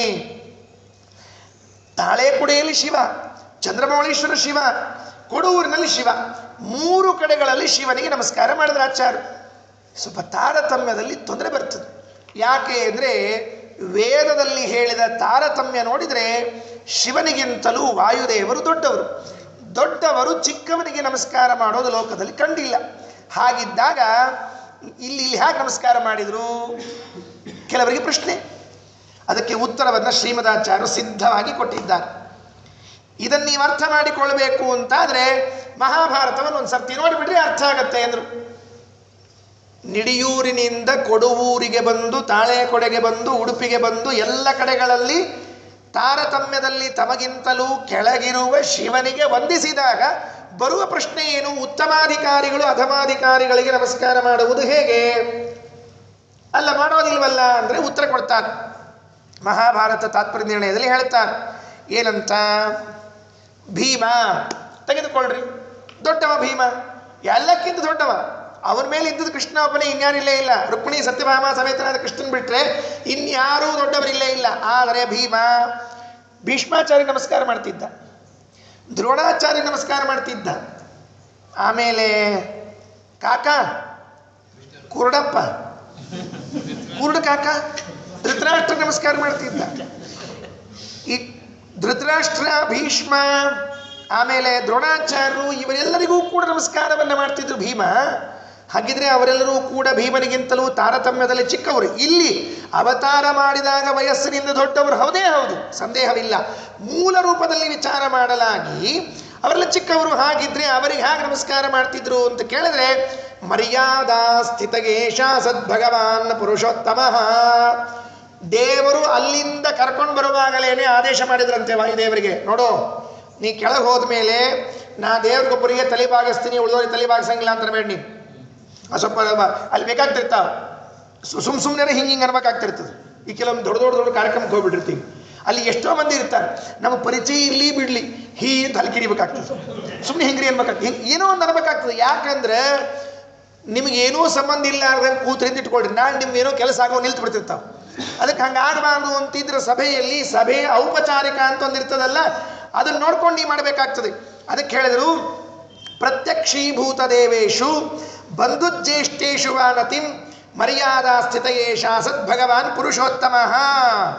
18ನೇ ಅಧ್ಯಾಯದಲ್ಲಿ ಈ ಮಾತು ಬಂದಿದೆ. ತಾತ್ಪರ್ಯದಲ್ಲಿ 18ನೇ ಅಧ್ಯಾಯದ 15 ಮತ್ತು 16ನೇ ಶ್ಲೋಕದಲ್ಲಿ ಹೇಳಿದ್ದಾರೆ, ಪ್ರತ್ಯಕ್ಷೀಭೂತ ದೇವೇಶು, ಅಕಸ್ಮಾತ್ ಯಾವುದಾದ್ರೂ ದೇವತೆಗಳು ಬಂದುಬಿಟ್ರೆ, ನೀನು ಅವತಾರ ಮಾಡಿದ್ದೀಯ ವಾಯುದೇವ, ಯಾರೋ ಒಬ್ಬ ದೇವ ಬಂದಿದ್ದಾನೆ, ಆಗೇನು ಮಾಡಬೇಕು? ನಮಸ್ಕಾರ ಮಾಡಬೇಕೋ ಬೇಡವೋ? ಮಾಡಬೇಕು, ನಮಸ್ಕಾರ ಮಾಡಬೇಕು. ಪ್ರತ್ಯಕ್ಷೀಭೂತ ದೇವೇಶು ಬಂಧುಜ್ಯೇಷ್ಠೇಶು ವಾನತಿಂ, ಬಂಧುಗಳಲ್ಲಿ ಹಿರಿಯರಿರ್ತಾರೆ, ನಮಸ್ಕಾರ ಮಾಡಬೇಕು ನೀನು. ಮರ್ಯಾದಾ ಸ್ಥಿತಯೇಷ ಸತ್, ಲೋಕ ಮರ್ಯಾದೆ ಉಳಿಬೇಕು ಅಂತ ಹೇಳಿ ಪರಮಾತ್ಮ ಆದೇಶ ಮಾಡಿದಂತೆ ಭೀಮಸೇನ ನಮಸ್ಕಾರ ಮಾಡ್ತಿದ್ದ. ಹಾಗೆಯೇ ಇಲ್ಲಿ ವಾಸುದೇವನಾದಾಗಲೂ ಕೂಡ ಮರ್ಯಾದಾ ಸ್ಥಿತೆಯೇ, ಲೋಕ ಮರ್ಯಾದೆ ಇದೆಯೇ ಇಲ್ವೋ? ರುದ್ರದೇವರಿಗೆ ಜಗತ್ತಿನಲ್ಲಿ ಇದ್ದವರೆಲ್ಲರೂ ನಮಸ್ಕಾರ ಮಾಡ್ತಾರೆ, ಲೋಕ ಮರ್ಯಾದೆ ಉಳಿಸಬೇಕಾದ ಜವಾಬ್ದಾರಿ. ಹಾಗಾದರೆ ಅವರೂ ಕೂಡ ನಮಸ್ಕಾರವನ್ನು ಮಾಡಿದರು. ಅಲ್ರಿ, ಏನು ಮಾಡಿದರೂ ಕೂಡ ಕೆಳಗಿನವರಿಗೆ ಮಾಡಿಬಿಟ್ರಲ್ಲ ಅಂತ ಕೇಳಿದ್ರೆ, ರುದ್ರದೇವರೇನಾದರೂ ಆ ನಮಸ್ಕಾರವನ್ನು ತಗೊಂಡಿದ್ರೆ ಇವ್ರು ತೆಳಗಿನವ್ರು ಮಾಡಿದ್ರು ಅಂತ ನೀವು ಹೇಳ್ಬೋದು. ಯಾಕೆ ತಗೊಳ್ಳಿಲ್ವಾ? ತಗೊಂಡೇ ಇಲ್ಲ. ಕೊಡೂರಿನಲ್ಲಿದ್ದ ಶಿವನು ತಗೊಳ್ಳಿಲ್ಲ, ತಾಳೆಕೊಡೆಯಲ್ಲಿದ್ದ ಶಿವನು ತಗೊಳ್ಳಿಲ್ಲ, ಚಂದ್ರಮೌಳೇಶ್ವರನು ತಗೊಳ್ಳಿಲ್ಲ. ಯಾಕೆ ತಗೊಳ್ಳಿಲ್ಲ ಅಂದರೆ, ಒಂದು ದಿವಸ ಸತೀದೇವಿ ಗಂಡನ ಹಿಡಿದು ಕೂಡಿಸಿದ್ಲಂತ ಶಿವಾಲಯದೊಳಗೆ. ಎಲ್ಲಿ? ಕೈಲಾಸದಾಗ ಹಿಡಿದು ಕೂಡಿಸಿ, ಏನ್ರಿ ಏನ್ಲಕ್ಕಿ ಈ ಹೆಣ್ಮಕ್ಳು ಕೈ ತಗೋಬೇಕಾದ್ರೆ ಭಾರಿ ಚಂಚನ್ ಶಬ್ದ ತಗೋತಿರ್ತಾರೆ. ಹೆಂಗೆ ಅನಿಸ್ತದೆ ನಿಮಗೆ? ನಮ್ಮ ಮನೆಯವ್ರು ಬಂದಾಗ, ನಮ್ಮ ಸಂಬಂಧಿಕರು ಬಂದಾಗ ನಿಮಗೆಲ್ಲ ಬರ್ತಿರ್ತಾವೇನು? ಶುರು ಮಾಡಿಲ್ಲಕ್ಕಿ ಏನಾಯ್ತು ಅಂತ ಕೇಳಿದ್ರು. ಅಲ್ಲ, ಅವತ್ತೊಂದು ಸಭಾದಾಗ ಎದ್ದು ನಮ್ಮಪ್ಪಗೊಂದು ನಮಸ್ಕಾರ ಮಾಡಿದ್ರೆ ನಿಮ್ಗೇನು ಗಂಟು ಹೋಗ್ತಿತ್ರಿ? ನಮ್ಮಪ್ಪ ಎಷ್ಟು ಸಿಟ್ಟು ಮಾಡ್ಕೊಂಡಾರ, ಕಾರ್ಯಕ್ರಮ ಕರೆಯೋದು ಬಿಟ್ಬಿಟ್ಟಾನ. ನಮ್ಮಪ್ಪ ಬ್ಯಾಳ್ಯಾಗ ಬೆಲ್ಲ ಬಿದ್ದರೆ ಸತೀತ್ ಫೋನ್ ಮಾಡ್ತಿದ್ದ. ಈಗ ಸತೀತ್ ಕೇಳವಲ್ಲಾಗೇನು ಪುಣ್ಯಾತ್ಮ, ಇದ್ದೀತ್ ಕೇಳವಲ್ಲಾಗೇನು ಪುಣ್ಯಾತ್ಮ, ಇದು ನಿಮ್ಮಿಂದ ಆಗಿದ್ದು, ನಮಸ್ಕಾರ ಮಾಡ್ಲಿಕ್ಕೆ ಬರ್ತಿದ್ದಿಲ್ಲ ಅಂತ ಕೇಳಿದಾಗ ರುದ್ರದೇವ ಹಿಡಿದು ಬಾಯಿ, ನಮಸ್ಕಾರ ಯಾರಿಗೆ ಮಾಡ್ತೀಯ ಮಾರಾಯ್ತಿ? ಸ್ವಲ್ಪ ತಿಳ್ಕೊ, ಯಾರಿಗೆ ಮಾಡ್ತೀಯ ನಮಸ್ಕಾರ? ನಿನಗ ನನಗ ಅಲ್ಲ. ನಮಸ್ಕಾರ ಮಾಡೋದು ಯಾರಿಗೆ ಮಾಡೋದು? ಪ್ರತ್ಯುದ್ಗಮ ಪ್ರಶ್ರಯಣಾಭಿವಾದನಂ ವಿಧೀಯತೆ ಸಾಧು ಮಿತಸ್ಸು ಮಧ್ಯಮೆ ಪ್ರಾಜ್ಞೈ ಪರಸ್ಮೈ ಪುರುಷಾಯ ಚೇತಸ ಗುಹಾಶಯಾಯೈವ ನ ದೇಹಮಾನಿನೇ. ನಿನ್ನ ತಂದೆಯ ಹೃದಯ ಗುಹೆಯಲ್ಲಿದ್ದ ನಾರಾಯಣನಿಗೆ ನಮಸ್ಕಾರ. ಈ ಹೊರಗಿದ್ದವ್ರ ನಮಸ್ಕಾರ ಅಲ್ಲವೇ ಅಲ್ಲ. ಯಾರೇ ಆಚಾರ ಬಂದರು ನಮಸ್ಕಾರ, ಅನಾಚಾರ ಬಂದರು ನಮಸ್ಕಾರ. ನಮ್ಮಲ್ಲಿ ಇರ್ತಾ ಬಿಡ್ರಿ ಆಚಾರ ಅನಾಚಾರ ಎಲ್ಲ ಸರ್ಕೊಂಡ್ಬಿಡ್ರಿ, ಅವರೆಲ್ಲ ನಮಸ್ಕಾರ. ಅವ್ರಿಗೆ ನಮಸ್ಕಾರ ಅಲ್ವೇ ಅಲ್ಲ. ನೀವು ಯಾರು ಹಾಗೆ ತಿಳಿಬೇಡ್ರಿ. ರುದ್ರದೇವರು ಹೇಳಿದ ತತ್ವ ಇದು. ರುದ್ರದೇವರಂತಾರೆ, ನೋಡು ಸತಿ, ನಮಸ್ಕಾರ ಏನಿದ್ರೂ ಕೂಡ ಅಂತರ್ಯಾಮಿಯಾದ ಭಗವಂತನಿಗೆ. ಅಂತ ತತ್ವವನ್ನು ತಿಳಿಸಿದ ಶಿವ ವಾಯುದೇವರು ತಮಗೆ ನಮಸ್ಕಾರ ಮಾಡಿದ್ರೆ ನಮ್ದು ತಗೊಳ್ತಾರ? ಅವರು ತಗೊಳ್ಳದೇ ಇಲ್ಲ. ಅವರೇನು ಮಾಡ್ತಾರೆ? ಇದು ಮದಂತರ್ಯಾಮಿಣೇ ನಮಃ, ನನ್ನ ಒಳಗಿದ್ದ ಪರಮಾತ್ಮನಿಗೆ ನಮಸ್ಕಾರ ಅಂತ ತಿಳಿತಾರೆ. ತತ್ರಾಪಿ ವಿಷ್ಣುವೇ ವಾಸೋ ರಮೇನ್ನಾನ್ಯಂ ಕಥಂಚನ. ತಾತ್ಪರ್ಯದಲ್ಲಿ ಹೇಳ್ತಾರೆ ಆಚಾರ್ಯರು, ತತ್ರಾಪಿ ವಿಷ್ಣುವೇ ವಾಸೌ, ಅಲ್ಲಿದ್ದರೂ ಭಗವಂತನಿಗೆ ನಮಸ್ಕಾರವನ್ನು ಮಾಡ್ತಾರೆ ವಾಯುದೇವರು. ಹಾಗಾಗಿ ಕೊಡೂರಿನಲ್ಲಿದ್ದ ಶಿವನಿಗೆ ನಮಸ್ಕಾರ ಮಾಡಿದರು, ಅಂತರ್ಯಾಮಿಯಾದ ಹರಿಗೆ ನಮಸ್ಕಾರ. ತಾಳೆಕೊಡೆಯಲ್ಲಿ ಇದ್ದ ಭಗವಂತನಿಗೆ ನಮಸ್ಕಾರ, ಮಹಾಲಿಂಗೇಶ್ವರನಲ್ಲಿ ಇದ್ದರೂ ದೇವರಿಗೆ ನಮಸ್ಕಾರ, ಚಂದ್ರಮೌಳೇಶ್ವರಿಗೆ ನಮಸ್ಕಾರ ಮಾಡಿದ್ರು ಭಗವಂತನಿಗೆ ನಮಸ್ಕಾರ ಅಂತ ತಿಳಿಬೇಕು. ತ್ವರಿತ ಮೇತ್ಯ ಸಕಾನನ ದೇವತಾ ಸದನಮತ್ರ ನಾಮ ರಮಾಪತಿಂ ಅಪಿ ತತಃ ಪ್ರಗತೋ ಲಘುನಾರಿಕೇಲ್ಯುಪಪದಂತರ ಸತ್ವಗತಂ ಚತಂ. ಕಾನನ ದೇವತಾ ಅಂತಂದರೆ ಕೊಡವೂರು, ನಾಲಿಕೇರಿ ಇತಿ ಉಪಪದಾಂತರಸ್ಯ ಅಂತನ್ನೋ ಶಬ್ದಕ್ಕೆ ತಾಳೆಕೊಡೆ ಅಂತ ಅರ್ಥ. ತಾಳೆಕೊಡೆ ದೇವಾಲಯದಲ್ಲಿ ಬಂದು ನಮಸ್ಕಾರ ಮಾಡಿದರು. ನೆಕ್ಸ್ಟ್ ಸ್ಟಾಪ್, ಮೂರನೇ ಸ್ಟಾಪ್ ಎಲ್ಲಿಗೆ? ಉಡುಪಿಗೆ ಬಂದರು. ಉಡುಪಿಗೆ ಬಂದು ಅಲ್ಲಿ ಮೊದಲು ಮೂಡು ದೇವಾಲಯಕ್ಕೆ ಹೋದರು. ರುದ್ರದೇವರಿಗೆ ನಮಸ್ಕಾರ ಆಯಿತು. ಇವತ್ತಿಗೂ ಕೂಡ ಹಾಗೆ ಸಂಪ್ರದಾಯವಂತೆ, ನಮ್ಗೆ ಗೊತ್ತಿಲ್ಲ. ಅಲ್ಲಿ ನಿಜವಾದ ಕ್ಷೇತ್ರ ದೇವತೆ ಚಂದ್ರಮೌಳೀಶ್ವರ, ಅವನಾದ ಮೇಲೆ ಬಂದದ್ದು ಅನಂತಾಸನ, ಅವನಾದ ಮೇಲೆ ಬಂದದ್ದು ಕೃಷ್ಣ. ಹಾಗಾಗಿ ಮೊದಲು ಹೋಗಬೇಕಾದದ್ದು ಮೂಡು ದೇವಾಲಯಕ್ಕೆ ಹೋಗಿ ಚಂದ್ರಮೌಳೇಶ್ವರ ದರ್ಶನ ಮಾಡಿಕೊಂಡು, ಅನಂತಾಸನ ದರ್ಶನ ಮಾಡಿಕೊಂಡು ಆಮೇಲೆ ಕೃಷ್ಣನ ದರ್ಶನ ಮಾಡಬೇಕಿದು ಕ್ರಮ. ಅಲ್ಲಿ ಹೋಗಿ ಬಂದ್ಬಿಟ್ರು. ಈಗ ಬಂದಾಗ ರಜತ ಪೀಠಪುರಕ್ಕೆ ಬಂದರು ಅಂತ ಹೇಳೋ ಪದ್ಯ 5ನೇದು.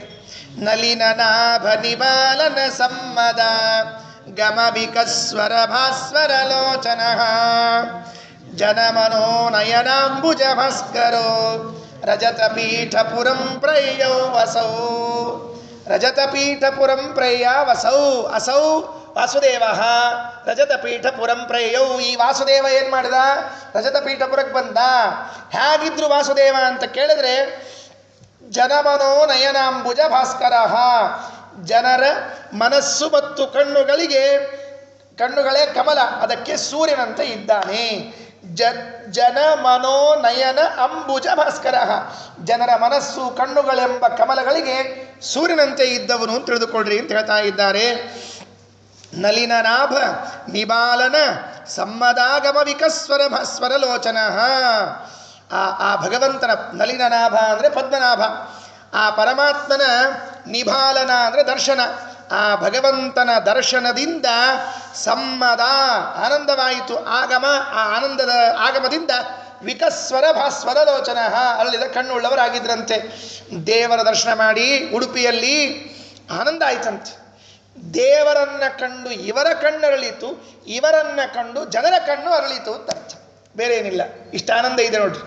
ದೇವರನ್ನ ಕಂಡು ಇವರ ಕಣ್ಣು ಅರಳಬೇಕಾದ್ರೆ ಇವರನ್ನ ಕಂಡು ಜನರ ಕಣ್ಣು ಅರಳತಂತೆ. ಹಾಗಾಯಿತು ಅಂತ ಹೇಳಿದ್ರು. ಆ ಕ್ಷೇತ್ರದಲ್ಲಿ ಬಂದು ನಮಸ್ಕಾರ ಮಾಡಿದ್ರಂತೆ. 6ನೇ ಶ್ಲೋಕ ಇವತ್ತು ಹೇಳಿ ಮುಕ್ತಾಯ ಮಾಡ್ತೇನೆ. ನಮಸ್ಕಾರ. ಆ ಅನಂತಾಸನನ ಗುಡಿಯಲ್ಲಿ ವಾಸುದೇವ ನಮಸ್ಕಾರ ಹಾಕಿದ. ನಮಸ್ಕಾರ ಹೆಂಗಿತ್ತು ಅಂತ ಪ್ರಶ್ನೆ. ನಮಸ್ಕಾರ ಹೆಂಗಿರ್ತದೆ ನಮ್ದೆಲ್ಲ? ನಾವು ಮಾಡುವ ನಮಸ್ಕಾರಗಳು ಹೇಗಿರ್ತವೆ ನೋಡ್ಕೊಳ್ಬೇಕು, ಇದಕ್ಕೆಲ್ಲ ಹೊರೆ ಹಚ್ಕೊಳ್ಬೇಕು. ಸುಖಯ ಮೇಧಗಡಾತಿಶಯಾಲವೋ ಹರಿ ನಮಸ್ಕೃತ ಯಸ್ಸು ಕೃತಾಗಿಮಾಗ ಇತಿ ಸುರೈರಪಿ ಭೂಸುರಮಂಡಲೈ ಸಮನಮತ್ಸ ವಿಸ್ಮಯ ವೀಕ್ಷಿತಃ. ಸುರೈ ಭೂಸುರಮಂಡಲೈ, ದೇವತೆಗಳು ಬ್ರಾಹ್ಮಣರು ಎಲ್ಲರೂ ಸೇರಿಕೊಂಡು, ಆಕಾಶದಲ್ಲಿ ದೇವತೆಗಳು, ಭೂಲೋಕದಲ್ಲಿ ಭೂಸುರರು, ಇವರಿಬ್ಬರೂ ಕೂಡ ಸವಿಸ್ಮಯಂ ಈಕ್ಷಿತ, ಆಶ್ಚರ್ಯದಿಂದ ನೋಡ್ಲಿಕ್ಕತ್ತಾರ. ನಮಸ್ಕಾರ ಹೆಂಗೆ ಮಾಡ್ಬೇಕ ಗೊತ್ತೇ ಇರಲಿಲ್ಲ ನಮಗೆ. ನಮಸ್ಕಾರ ಮಾಡುವ ಕ್ರಮ ಹೀಗಿದೆ ಅಂತ ನಮಗೆ ಗೊತ್ತೇ ಇದ್ದಿದ್ದಿಲ್ಲ. ಹೇಗೆ ಮಾಡಿದರು? ಅವರು ಮಾಡಿದ ಒಂದು ನಮಸ್ಕಾರದ ತೂಕ ಎಷ್ಟು? ಸುಹಯಮೇಧ ಗಣಾತಿಶಯ ಲವಹ. ಹಯಮೇಧ, ಹಯಮೇಧ ಅಂದರೆ ಅಶ್ವಮೇಧ. ಅಶ್ವಮೇಧ ಯಾಗವನ್ನು 100 ಅಶ್ವಮೇಧ ಯಾಗವನ್ನು ಮಾಡಿದಾಗ ಏನು ಪುಣ್ಯ ಬರ್ತದಲ್ಲ, ಆ ಪುಣ್ಯ ವಾಸುದೇವ ಮಾಡಿದ ಒಂದು ನಮಸ್ಕಾರಕ್ಕೆ ಸರಿಸಾಟಿ ಆಗ್ತಿರ್ಲಿಲ್ವಂತೆ. ಸುಹಯಮೇಧ ಗಣ ಅತಿಶಯ ಲವಃ ಸುಕೃತಯ.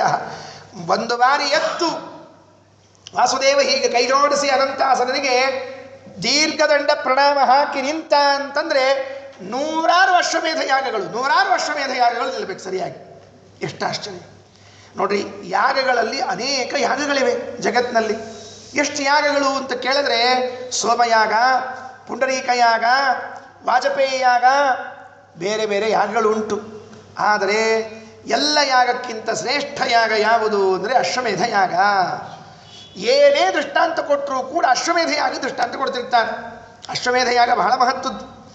ದಶರಥ ಮಹಾರಾಜ ತನಗೆ ಸಂತಾನವಾಗಿಲ್ಲ ಅಂತನ್ನೋದಕ್ಕೆ ಯಾವ ಯಾಗ ಮಾಡಿದ ಅಂತ ಕೇಳಿದ್ರೆ ಅಶ್ವಮೇಧ ಯಾಗ ಮಾಡಿದ ಅಂತ ಬರ್ತದೆ. ಏನು ಸಂಬಂಧ? ಪುತ್ರಕಾಮೇಷ್ಟಿ ಯಾಗ ಅಂತಿದೆ ಶಾಸ್ತ್ರದಲ್ಲಿ. ಮಕ್ಕಳಾಗಬೇಕಾಗಿದ್ರೆ ಪುತ್ರಕಾಮೇಷ್ಟಿ ಯಾಗ ಮಾಡ್ರಿ ಅಂತ ಹೇಳಿದ್ದಾರೆ. ಮಾಡಿಸೋರು ಹಂಗಿರಬೇಕು, ಮಾಡೋರು ಹಂಗಿರಬೇಕು ಅಂದ್ರೆ ಆಗ್ತಾವೆ. ಇವು ಮಾಡಿಸೋರು ಹಿಂಗೆ, ಮಾಡೋರು ಹಂಗೆ ಇದ್ದಾಗ ಹೆಂಗೆಂಗೋ ಆಗ್ತಿರ್ತಾವೆ. ಅದಕ್ಕೆ ತಲೆಗೆ ಸುಳ್ಕೆ ಹೋಗಬಾರ್ದು. ಅದಕ್ಕೆ ಪುತ್ರಕಾಮೇಷ್ಟಿ ಯಾಗವನ್ನು ಬಿಟ್ಟು ದಶರಥ ಏನು ಮಾಡಿದ? ಅಶ್ವಮೇಧ ಯಾಗ ಮಾಡಿದ. ಅಂದರೆ ಅಶ್ವಮೇಧ ಯಾಗ ಸರ್ವದಕ್ಕೂ ಮದ್ದು ಅಂತ ಅರ್ಥ. ಅದಕ್ಕೆ ಧರ್ಮರಾಜನಿಗೆ ಯುದ್ಧ ಮಾಡಿದ ಮೇಲೆ ನಾನು ಇಷ್ಟು ಜನರನ್ನು ಕೊಂದಿದ್ದೀನಿ, ಪಾಪ ಬಂದಿದೆ ಅಂತ ತಲೆಯಲ್ಲಿ ಬಂತಂತೆ. ಎಷ್ಟು ಜನರು ಕೊಂದುಬಿಟ್ಟು 11 ಅಕ್ಷೋಹಿಣಿ ಸೈನ್ಯ ನನ್ನ ಹೆಸರಲ್ಲೇ ಸತ್ತೋಯ್ತು. ನಮ್ಮಲ್ಲಿ ಇದ್ದವರು ಕೆಲವರು ಸತ್ತು ಹೋಗ್ಬಿಟ್ರು. 7 ಅಕ್ಷೋಹಿಣಿ ಸೈನ್ಯ. ಇಷ್ಟೆಲ್ಲರ ಕೊಂದ ಪಾಪ ನನ್ನ ತಲೆಗಿದೆಯಲ್ಲ, ಈ ಪಾಪ ಮೋಚನೆಗೆ ಏನು ಮಾಡಲಿ ಅಂತ ಕೇಳಿದ್ರೆ ವೇದವ್ಯಾಸ ದೇವರಂದ್ರು ಅಪಾಪೇ ಪಾಪಶಂಕಿತ್ವಾತ್ ಅಶ್ವಮೇಧೈರ್ ಯಜಾಚ್ಯುತಂ. ಅಶ್ವಮೇಧ ಯಾಗ ಮಾಡು ಅಂತ ಹೇಳಿದ್ರು. ಹಾಗಾದರೆ ಸಕಲ ಪಾಪ ನಿವಾರಕ ಅಶ್ವಮೇಧ ಯಾಗ. ಪುತ್ರ ಪ್ರಾಪ್ತಿ ಮಾಡುವುದು ಅಶ್ವಮೇಧ ಯಾಗ. ಸಂಪತ್ತಿನ ಹೊಳೆಯನ್ನು ಹರಿಸುವುದು ಅಶ್ವಮೇಧ ಯಾಗ. ಅದಕ್ಕೆ ಬಹಳ ಚೆನ್ನಾಗಿ ಹೇಳ್ತಾರೆ. ಮಹಾಭಾರತದಲ್ಲಿ ಬರುವಾಗ 4 ದೃಷ್ಟಾಂತ ಕೊಡ್ತಾರೆ, ತೂಗುತ್ತಾರೆ. ಅಶ್ವಮೇಧ ಕ್ರತುಶ್ರೇಷ್ಠ, ಜ್ಯೋತಿಶ್ರೇಷ್ಠೋ ದಿವಾಕರ, ಬ್ರಾಹ್ಮಣೋ ದ್ವಿಪದಾಂ ಶ್ರೇಷ್ಠ, ದೇವಶ್ರೇಷ್ಠಸ್ತು ಮಾರುತಃ. ಯಾರ್ಯಾರಲ್ಲಿ ಯಾರ್ಯಾರು ಶ್ರೇಷ್ಠ ಅಂತ ಕೇಳಿದ್ರೆ ಅಶ್ವಮೇಧ ಕ್ರತುಶ್ರೇಷ್ಠ, ಎಲ್ಲ ಯಜ್ಞಗಳಲ್ಲಿ ಅಶ್ವಮೇಧ ಯಾಗ ಶ್ರೇಷ್ಠ. ಜ್ಯೋತಿಶ್ರೇಷ್ಠ, ಬೆಳಕು ಕೊಡುವ ವಸ್ತುಗಳಲ್ಲಿ ದಿವಾಕರ, ಸೂರ್ಯ ಶ್ರೇಷ್ಠ. ಬ್ರಾಹ್ಮಣೋ ದ್ವಿಪದಾಂ ಶ್ರೇಷ್ಠ, 2 ಕಾಲಗಳಲ್ಲಿ ಬ್ರಾಹ್ಮಣ ಶ್ರೇಷ್ಠ ಅಂದರೆ ದೇವಶ್ರೇಷ್ಠಸ್ತು ಮಾರುತಃ. ಮಾರುತ ಇದ್ದಾನಲ್ಲ ವಾಯುದೇವ, ಅವನ ದೇವಶ್ರೇಷ್ಠ. ನೋಡ್ರಿ ಎಷ್ಟು ಚೆನ್ನಾಗಿದೆ. ಅಶ್ವಮೇಧ ಯಾಗವು ಹೇಗೆ ಯಾಗಗಳಲ್ಲಿ ಶ್ರೇಷ್ಠವೋ ಹಾಗೆ ದೇವತೆಗಳಲ್ಲಿ ಶ್ರೇಷ್ಠ ಯಾರು ಅಂದರೆ ವಾಯುದೇವರು. ಅಂಥ ವಾಯುದೇವ ವಾಸುದೇವನಾಗಿ ನಮಸ್ಕಾರ ಮಾಡಿದಾಗ ಸುಹಯಮೇಧ ಗಣಾತಿಶಯಾಲವೋ ಹರಿ ನಮಸ್ಕೃತ ಯಸ್ಸ ಕೃತಾಗಿಮಾಗ ಇತಿ ಸುರೈರಪಿ ಭೂಸುರಮಂಡಲೈ ಸಮನಮತ್ಸ ಸವಿಸ್ಮಯ ವೀಕ್ಷಿತಃ. ಏನಿದೆ ಅಂಥದ್ದು ಅಶ್ವಮೇಧ ಯಾಗದಲ್ಲಿ? ಯಾವುದನ್ನು ಹೋಲಿಕೆ ಕೊಟ್ಟಿದ್ದಾರೆ. ಅದಕ್ಕೆ ಬೃಹದಾರಣ್ಯಕ ಉಪನಿಷತ್ತು ಒಂದು ಮಾತು ಹೇಳ್ತದೆ. ಅಶ್ವಮೇಧ ಯಾಗದ ಬಗ್ಗೆ ಬೃಹದಾರಣ್ಯಕ ಉಪನಿಷತ್ತು ಒಂದು ಮಾತು ಹೇಳ್ತದೆ. ಏನು? ಕೆಲವು ಅಪೂರ್ವವಾದ ಘಟನೆಗಳು.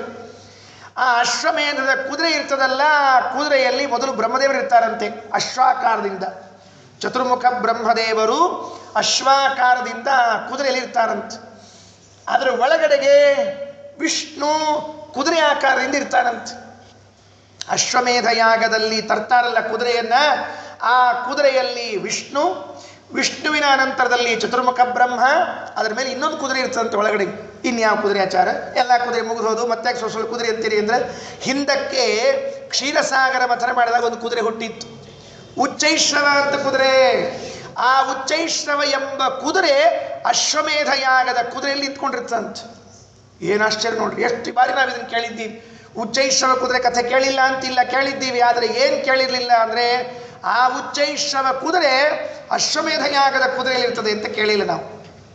ಹಾಗಾದರೆ ಪಾಂಡವರು ಮಾಡಿದ ಅಶ್ವಮೇಧ ಯಾಗ ಇರಬಹುದು, ದಶರಥ ಮಾಡಿದ ಅಶ್ವಮೇಧ ಯಾಗ ಇರಬಹುದು, ಮತ್ತೆ ಇನ್ನು ಉಳಿದ ಹರಿಶ್ಚಂದ್ರ ಮೊದಲಾದವರು ಮಾಡಿದ ಅಶ್ವಮೇಧ ಯಾಗ ಇರಬಹುದು. ಆ ಅಶ್ವಮೇಧ ಯಾಗದ ಕುದುರೆಯಲ್ಲಿ ಮೊದಲು ಉಚ್ಚೈಶ್ರವ, ಅದರ ಒಳಗೆ ಬ್ರಹ್ಮದೇವ ಕುದುರೆ ಆಕಾರದಿಂದ, ಅದರ ಒಳಗೆ ವಿಷ್ಣು. ಎಲ್ಲಿ ವಿಷ್ಣು ಇದ್ದಾನೆ ಅಂತಂದ್ರೆ ಅವ ಜಗದುದರ, ಜಗತ್ತನ್ನು ತನ್ನ ಹೊಟ್ಟೆಯಲ್ಲಿ ಇಟ್ಕೊಂಡಿದ್ದಾನೆ. ಹಾಗಾದರೆ ವಿಷ್ಣು ಕುದುರೆ ರೂಪದಲ್ಲಿ ಆ ಕುದುರೆಯಲ್ಲಿ ಇದ್ದಾನೆ ಅಂದರೆ ಇಡೀ ಜಗತ್ತು ಆ ಕುದುರೆಯಲ್ಲಿದೆ ಅಂತಾರೆ. ಮುಗಿದೋಯ್ತು. ಹೀಗೆ ಅನುಸಂಧಾನ ಮಾಡಬೇಕಂತೆ ಆಚಾರ್ಯ ಹೇಳ್ತಾರೆ. ನೋಡ್ರಿ, ಅಂಗ ಪ್ರತ್ಯಂಗಶೋ ವ್ಯಾಪ್ತ ವಿಷ್ಣು. ಅಂಗ ಪ್ರತ್ಯಂಗಗಳಲ್ಲಿ ವ್ಯಾಪ್ತನಾಗಿದ್ರೆ ವಿಷ್ಣು, ವಿಷ್ಣುವಿನ ಅಂಗಗಳಲ್ಲಿ ಏನೇನಿವೆ ಅಲ್ಲ ಅವೆಲ್ಲ ಕುದುರೆ ಅಂಗದಲ್ಲಿದೆ ಅಂತ. ಹಾಗಾದರೆ ಸರ್ವ ಜಗತ್ತಿನ ಸನ್ನಿಧಾನ ಉಳ್ಳ, ಜಗದುದರ್ನ ಸನ್ನಿಧಾನ ಉಳ್ಳ, ಚತುರ್ಮುಖ ಬ್ರಹ್ಮನ ಸನ್ನಿಧಾನ ಉಳ್ಳ, ಉಚ್ಚೈಶ್ರವ ಎಂಬ ಕುದುರೆಯ ಸನ್ನಿಧಾನ ಉಳ್ಳ ಅಶ್ವವನ್ನ ತೆಗೆದು ಯಾಗ ಮಾಡಿದರೆ ಬರೋ ಪುಣ್ಯ ಏನಿದೆಯಲ್ಲ ಅಂಥದ್ದು ಒಂದಲ್ಲ, 100 ಯಾಗ ಮಾಡಿದ್ರೆ ಬರೋ ಪುಣ್ಯ ಯಾವುದಕ್ಕೆ ಸಾಟಿಯಲ್ಲ ಅಂತ ಕೇಳಿದ್ರೆ, ಒಂದು ದೇವರಿಗೆ ನಮಸ್ಕಾರ ಮಾಡಿದ್ರೆ ಸಾಟಿ ಅಲ್ವಂತೆ. ದೇವರ ನಮಸ್ಕಾರ ಅದಕ್ಕಿಂತ ಬಿಗಿಲಂತೆ ಮಾಡಬೇಕಲ್ಲ. ಹಾಗಿದ್ರೆ ನಾವೆಲ್ಲ ಉರಸಾ ಶಿರಸಾ ದೃಷ್ಟ್ಯ ಮನಸಾ ವಚಸಾ ತಥಾ ಪದ್ಭ್ಯಾಂ ಕರಾಭ್ಯಾಂ ಜಾನುಭ್ಯಾಂ ಪ್ರಣಾಮೋ ಅಷ್ಟಾಂಗ ಈರಿತಃ. ಗಂಡಸರು ನಮಸ್ಕಾರ ಮಾಡುವಾಗ ಅಷ್ಟಾಂಗ ನಮಸ್ಕಾರ ಮಾಡಬೇಕು, ಅದಕ್ಕೆ ಸಾಷ್ಟಾಂಗ ನಮಸ್ಕಾರ ಅಂತ ಕರೀತಿರ್ತಾರೆ. ಪತ್ರದಾಗ ಬರೀತಿದ್ರಿ ಹಿಂದಕ್ಕೆ ಸಾಷ್ಟಾಂಗ ನಮಸ್ಕಾರಗಳನ್ನು ಬರೀ, ಈ ಪತ್ರನೇ ಬರೆಯಂಗಿಲ್ಲ. ಸಾಷ್ಟಾಂಗ ಇಲ್ಲದ ನಮಸ್ಕಾರ, ಸಾಕಷ್ಟು ನಮಸ್ಕಾರ, ಅಷ್ಟ ಸಾಕು ನಿಮಗೆ, ಅಷ್ಟ ಸಮ ನಮಸ್ಕಾರ ಸಾಕು. ಉರಸಾ ಶಿರಸಾ ದೃಷ್ಟ್ಯ ಮನಸಾ ವಚಸಾ ತಥಾ. ಉರಸಾ ಶಿರಸಾ ದೃಷ್ಟ್ಯ ಮನಸಾ ವಚಸಾ ತಥಾ. ನಮ್ಮ ಎಲ್ಲ 8 ಅಂಗಗಳು ವಿನಿಯೋಗ ಆಗಿರಬೇಕಂತೆ ನಮಸ್ಕಾರಕ್ಕೆ. ನಾವು ದೇವರಿಗೆ ನಮಸ್ಕಾರ ಮಾಡುವಾಗ ನಮ್ಮ ದೇಹದ 8 ಅಂಗಗಳು ಒಂದೇ ಕಡೆಗೆ ಸೇರಬೇಕಂತ. ಹೇಗೆ ಗಂಗೆ, ಯಮುನೆ, ಸರಸ್ವತಿ, ಗೋದಾವರಿಗಳೆಲ್ಲ ಬಂದು ಸಮುದ್ರದಲ್ಲಿ ಸೇರ್ತಾವಲ್ಲ, ಹಾಗೆ ನಮ್ಮ ನಮಸ್ಕಾರದಲ್ಲಿ 8 ಅಂಗಗಳು ಕೈ ಜೋಡಿಸಿರ್ಬೇಕಂತೆ. ಉರಸ ಶಿರಸ ದೃಷ್ಟಿಯ. ನಮ್ಮ ಎದೆ ಭೂಮಿಗೆ ಹತ್ತಿರಬೇಕು, ಹಣೆ ಎದೆ ಹತ್ತಿರಬೇಕು, ಕಣ್ಣಿನಲ್ಲಿ ಭಗವದ್ ರೂಪವನ್ನೇ ನೆನೆಸ್ತಾ ಇರಬೇಕು, ಕಾಣ್ತಾ ಇರಬೇಕು. ಮನಸ್ಸಿನಲ್ಲಿ ಆ ಭಗವದ್ ರೂಪದ ಚಿಂತನೆ ಇರಬೇಕು. ವಾಚ ಸ್ತೋತ್ರ ಇರಬೇಕು. ಯಾರ್ಯಾರಿಗೋ ಬೈಕೋತ್ ನಮಸ್ಕಾರ ಮಾಡೋದು, ಅಡ್ಡಟ್ಟು ಬರ್ತಾವ ಪಾಪಿಗಳು ನಮಸ್ಕಾರ ಮಾಡುವಾಗ ಅಂತ ಹೇಳಿ ಆ ಬಂದವ್ರಿಗೆ ಬೈದು ನಮಸ್ಕಾರ ಮಾಡೋದು. ಏನು ಪರಿಸ್ಥಿತಿ ಇಲ್ಲ. ಮೈಲಿಗೆ ಬಾಡಿಗಿಡೀರಿ ನಡ್ರಿ ಅಂತ ಬೈಕೊಂಡು ನಮಸ್ಕಾರ ಮಾಡೋದು. ಏನು ಬಂತು ನೀವು ನಮಸ್ಕಾರ ಭಾಗ್ಯ? ಪದ್ಭ್ಯಾಂ ಕರಾಭ್ಯಾಂ ಜಾನುಭ್ಯಾಂ. ಪಾದಗಳು ಮುಟ್ಟಿರಬೇಕು, ಮೊಣಕಾಲಗಳು ಮುಟ್ಟಿರಬೇಕು, 2 ಕೈಗಳು ನೆಲಕ್ಕೆ ಹತ್ತಿರಬೇಕಂತ. ಪದ್ಭ್ಯಾಂ ಕರಾಭ್ಯಾಂ ಜಾನುಭ್ಯಾಂ ಪ್ರಣಾಮ ಅಷ್ಟಾಂಗ ಇರಿತಃ. ನಮಃ ನಮಃ ಅಂತ ಹೇಳ್ತಿರ್ತಾರಲ್ಲ. ಏನು ಹೀಗಂದ್ರೆ ನಮಃ ನಮಃ ಅಂದರೆ ನಮಸ್ಕಾರ ನಮಸ್ಕಾರ ಅಂತಿರ್ತಾರೆ. ನಮಸ್ಕಾರದ ಜೊತೆಗೆ ಚಮತ್ಕಾರ, ತಿರಸ್ಕಾರ ಇನ್ನೂ ಬೇಕಾದಷ್ಟು ಕೂಡ್ಯಾವ್ರೆಲ್ಲ. ನಮಸ್ಕಾರ ಅಂದರೆ ಏನು? ನಮಃ ನಮಃ ಅಂತಿರ್ತೀವಲ್ಲ, ಏನು ಅಂತ ಕೇಳಿದ್ರೆ 2 ಶಬ್ದದ ಕೊನೆಯ ಅಕ್ಷರಗಳ್ರಿ ಅವೆರಡು. ಯಾವೆರಡವು? ಜ್ಞಾನ ಪ್ರೇಮ. ಜ್ಞಾನ ಪ್ರೇಮ ಎಂಬ 2 ಅಕ್ಷರದ ಜ್ಞಾ ತೆಗೆದು ಪ್ರೇ ತೆಗೆದ್ರಿಂದ ಉಳ್ಕೊಳ್ಳೋದೇನದು? ನಮ. ಅಂದ್ರೆ ದೇವರು ಸರ್ವೋತ್ಕೃಷ್ಟನಾಗಿದ್ದಾನೆ ಎಂಬ ಜ್ಞಾನ, ದೇವರಲ್ಲಿ ಸರ್ವೋತ್ಕೃಷ್ಟವಾದ ಪ್ರೇಮ, ಇವೆರಡು ಸೇರಿದಾಗಲೇನೆ ಅದು ನಮಃ ಆಗೋದು. ಇಲ್ಲೇ ಇದ್ರೆ ನಮಮ ಆಗ್ತದೆ ಅಷ್ಟೇ. ನ ಮ ಆಗ್ತದೆ, ನಮಃ ಆಗಂಗಿಲ್ಲ, ನ ಮ ಆಗ್ತದೆ. ಹಾಗಾದರೆ ಏನಾಗಬೇಕು ಅಂತಂದರೆ ನಮಃ ನಮಃ ಅನ್ನೋದರಲ್ಲಿ ಮೊದಲನೆಯದ್ದು ಜ್ಞಾನ, ಎರಡನೆಯದ್ದು ಪ್ರೇಮ. ಜ್ಞಾನದಲ್ಲಿನ ಜ್ಞ, ಪ್ರೇಮದಲ್ಲಿನ ಪ್ರೇ ತೆಗೆದರೆ ನಮಃ ಉಳಿತದೆ. ಸರ್ವೋತ್ತಮನಾಗಿದ್ದಾನೆ ಎಂಬ ಜ್ಞಾನ ಜೊತೆಗೆ ಉತ್ಕೃಷ್ಟವಾದ ಪ್ರೇಮವನ್ನು ಮಾಡಿದರೆ ಸಾಕು, ನಮಃ ಆಗ್ತದೆ. ಅದಕ್ಕೆ ಭೀಷ್ಮಸ್ತವರಾಜದಲ್ಲಿ ಭೀಷ್ಮಾಚಾರ್ಯ ಹೇಳುವಾಗ ಮಹಾಭಾರತದಲ್ಲಿ ಒಂದು ಮಾತನ್ನು ಹೇಳ್ತಾರೆ, ಏಕೋಪಿ ಕೃಷ್ಣಸ್ಯ ಸಕೃತ್ ಪ್ರಣಾಮ. ನೀವು ಇಷ್ಟೇ ಹೇಳಿದ್ರಿ ಇಷ್ಟೊತ್ತು ಅಶ್ವಮೇಧಕ್ಕಿಂತ ಶ್ರೇಷ್ಠ, ಅಶ್ವಮೇಧಕ್ಕಿಂತ ಶ್ರೇಷ್ಠ ಅಂತ ಕಾರಣವೇ ಕೊಟ್ಟಿಲ್ಲಲ್ಲ ನೀವು. ಯಾಕೆ ಅಶ್ವಮೇಧ ಶ್ರೇಷ್ಠ ಅಂತ, ಅಶ್ವಮೇಧಕ್ಕಿಂತಲೂ ನಮಸ್ಕಾರ ಶ್ರೇಷ್ಠ ಅಂತ ಕೇಳಿದ್ರೆ ಅದಕ್ಕೊಂದು ಮಾತು ಹೇಳ್ತಾರೆ, ಏಕೋಪಿ ಕೃಷ್ಣಸ್ಯ ಸಕೃತ್ ಪ್ರಣಾಮ ದಶಾಶ್ವಮೇಧಾವಭೃತೇನ ತುಲ್ಯ. ದಶಾಶ್ವಮೇಧಿ ಪುನರೇತಿ ಜನ್ಮ ಕೃಷ್ಣ ಪ್ರಣಾಮಿ ನ ಪುನರ್ಭವಾಯ. 10 ಅಶ್ವಮೇಧ ಯಾಗವನ್ನು ಮಾಡಿದವನು ಮತ್ತೆ ಹುಟ್ಟುವ ಪಾಸಿಬಿಲಿಟೀಸ್ ಉಂಟು, ಆದರೆ ಕೃಷ್ಣ ಪ್ರಣಾಮ ಮಾಡಿದವನಿಗೆ ಹುಟ್ಟಿಲ್ಲ, ಅದಕ್ಕೆ ಶ್ರೇಷ್ಠ. ಮೂಲ ಕೆಲಸ ದೇವರಿಗೆ ನಮಸ್ಕಾರ ಮಾಡುವುದು ಯಾಕೆ ಶ್ರೇಷ್ಠ ಅಂದರೆ ದೇವರ ನಮಸ್ಕಾರದಿಂದ ಪುನರ್ಜನ್ಮವಿಲ್ಲ. ಅಶ್ವಮೇಧ ಯಾಗ ಮಾಡಿದ್ರೆ ಮತ್ತೆ ಹುಟ್ಟುತ್ತಾನೆ. ಆದ್ದರಿಂದ ಅಶ್ವಮೇಧ ಯಾಗಕ್ಕಿಂತಲೂ ಶ್ರೇಷ್ಠವಾದದ್ದು ದೇವರ ನಮಸ್ಕಾರ. ಸುಖಯಮೇಧಗಣಾತಿಶಯಾಲವೋ ಹರಿ ನಮಸ್ಕೃತ ಯಸ್ಸು ಕೃತಾಗಿಮಾಹ ಇತಿ ಸುರೈರಪಿ ಭೂಸುರಮಂಡಲೈಃ ಸಮನಮತ್ಸ ವಿಸ್ಮಯ ವೀಕ್ಷಿತಃ. ಇಷ್ಟು ಶ್ರೇಷ್ಠವಾದ ನಮಸ್ಕಾರವನ್ನು ಮಾಡಿದ್ದಾರೆ. ಹಾಗಾದರೆ ಇಷ್ಟು ಪರೆಯಿಂದ ನಮಸ್ಕಾರ ಮಾಡಿದರು. ಕೃಷ್ಣಾಮೃತ ಮಹಾಣವದಲ್ಲಿ ಆಚಾರ್ಯ ಒಂದು ಮಾತನ್ನು ಹೇಳ್ತಾರೆ, ಏನೋ ನಿಮಗೇನು ಧಾಡೆ ಆಗಿದೆ. ಪುರಾಣ ವಾಕ್ಯದಲ್ಲಿ ಒಂದು ಉದಾಹರಣೆ ಮಾಡ್ತಾರೆ, ನಿಮಗೇನು ಧಾಡೆ ಆಗಿದೆ. ಕಸ್ಮಾನ್ ಮುಕುದ್ವಂ, ಅಲ್ರಿ ಕೈ ಹಿಂಗೆ ಜೋಡಿಸ್ಲಿಕ್ಕಾಗಿಲ್ಲ ನಿಮಗೆ. ಕರವು ಮುಕುಲಿ ಕುರುದ್ವಂ, ಕೈ ಹಿಂಗೆ ಜೋಡಿಸ್ಲಿಕ್ಕೆ ನಿಮಗೆ ಏನು ರೋಗ ಬಂದಿದೆ ಅಂತ ಕೇಳ್ತಾರೆ. ಏನಾಗಿದೆ ನಿಮಗೆ ಧಾಡಿ? ಬೇಕಾದ ಕೆಲಸ ಮಾಡ್ತಿರ್ತೀರಿ, ಹೊಡಿಬೇಕಾದ್ರೆ ಕೈ ಎತ್ತೀರಿ, ತಿನ್ಬೇಕಾದ್ರೆ ಕೈ ತಗೋತೀರಿ, ಮತ್ತೊಂದು ದಾನ ತಗೊಳ್ಳಿ ಕೈ ತಗೋತೀರಿ, ಒಂದು ನಮಸ್ಕಾರ ಮಾಡ್ಲಿಕ್ಕೆ ಆಗೋದಿಲ್ಲ ನಿಮಗೆ. ಏನು ರೋಗ ಬಂದಿದೆಯಾ? ನಮಗೇನೋ ರೋಗ ಬಂದಿರ್ತದೆ ರೀ. ಅದಕ್ಕೆ ಗೋಪಾಲದಾಸರು ಹೇಳಿದರು, ಅವರೋಗವೂ ನನಗೆ ದೇವಧನ್ವಂತ್ರಿ. ಯಾವ ರೋಗ ಬಂದದೋ ಗೊತ್ತಿಲ್ಲ ಸ್ವಾಮಿ, ಸಾವಧಾನದಿ ಕೈ ಪಿಡಿದು ಎನ್ನು ನೋಡು. ಕಿವಿ ಕೇಳಿಸುವಲ್ವಾಗ ಯಾವ ಹರಿವಾರ್ತೆ ಕಿವಿಗೆ ಬೀಳುವಂತಂತ ಉಳಿತೆಲ್ಲ ಬೀಳ್ತಿರ್ತಾವ್ರಿ. ಇನ್ನೊಬ್ರು ಮನೆ ವಾರ್ತೆಗಳು ಬೇಕಾಡ್ ಬೀಳ್ತಿರ್ತಾವೆ. ಕಣ್ಣು ದೇವ್ರು ನೋಡ್ಲಿಕ್ಕೆ ರೆಡಿ ಇಲ್ರಿ. ಟಿ ವಿ ಮುಂದೆ 24 ತಾಸು ಮೊಬೈಲ್ ಹಿಂಗೆ ಹಿಡ್ಕೊಂಡಿರ್ತಾರೆ ನೋಡಿ. ರಾತ್ರಿ ನೋಡ್ತಿರ್ಬೇಕ್ರಿ ಕೆಲವ್ರದೆಲ್ಲ ಹಿಂಗಂತಿರ್ತದೆ. ಅದು ಹಿಂಗಂತಿರ್ತದೆ. ಅದಕ್ಕೆ ಈಗ ಅವ್ರು ಮೊಬೈಲ್ನವ್ರು ವ್ಯವಸ್ಥೆ ಮಾಡಿಬಿಟ್ಟಾರಿ. ಈ ಕಣ್ಣು ಮುಚ್ಚಿದ ಕೂಡಲೇ ಬಂದಾಗೋದು, ಕಣ್ಣು ತೆಗೆದುಕೊಳ್ಳಿ ಮತ್ತೆ ಆರೋಗೋದು ಅಂತ. ಬಾಬಾ ಬಾಬಾ ಬಾಬಾ ಏನು ವ್ಯವಸ್ಥೆ. ಮೊದಲಿಗೆ ಅದು ಬಂದ್ ಮಾಡ್ರೆ ಮಲ್ಕೋತಿದ್ರಿ, ಈಗ ಅದು ಇಲ್ರಿ. ಈಗ ಅದು ಹಿಂಗೆ ಹಿಡ್ಕೊಂಬಕ್ಕೊಂಬಿಡ್ದು ಅಷ್ಟೇ ಕೆಲಸ. ಕಣ್ಣು ಬೇರೆದನ್ನು ನೋಡ್ಲಿಕ್ಕೆ ರೆಡಿ ಆಗ್ತದೆ.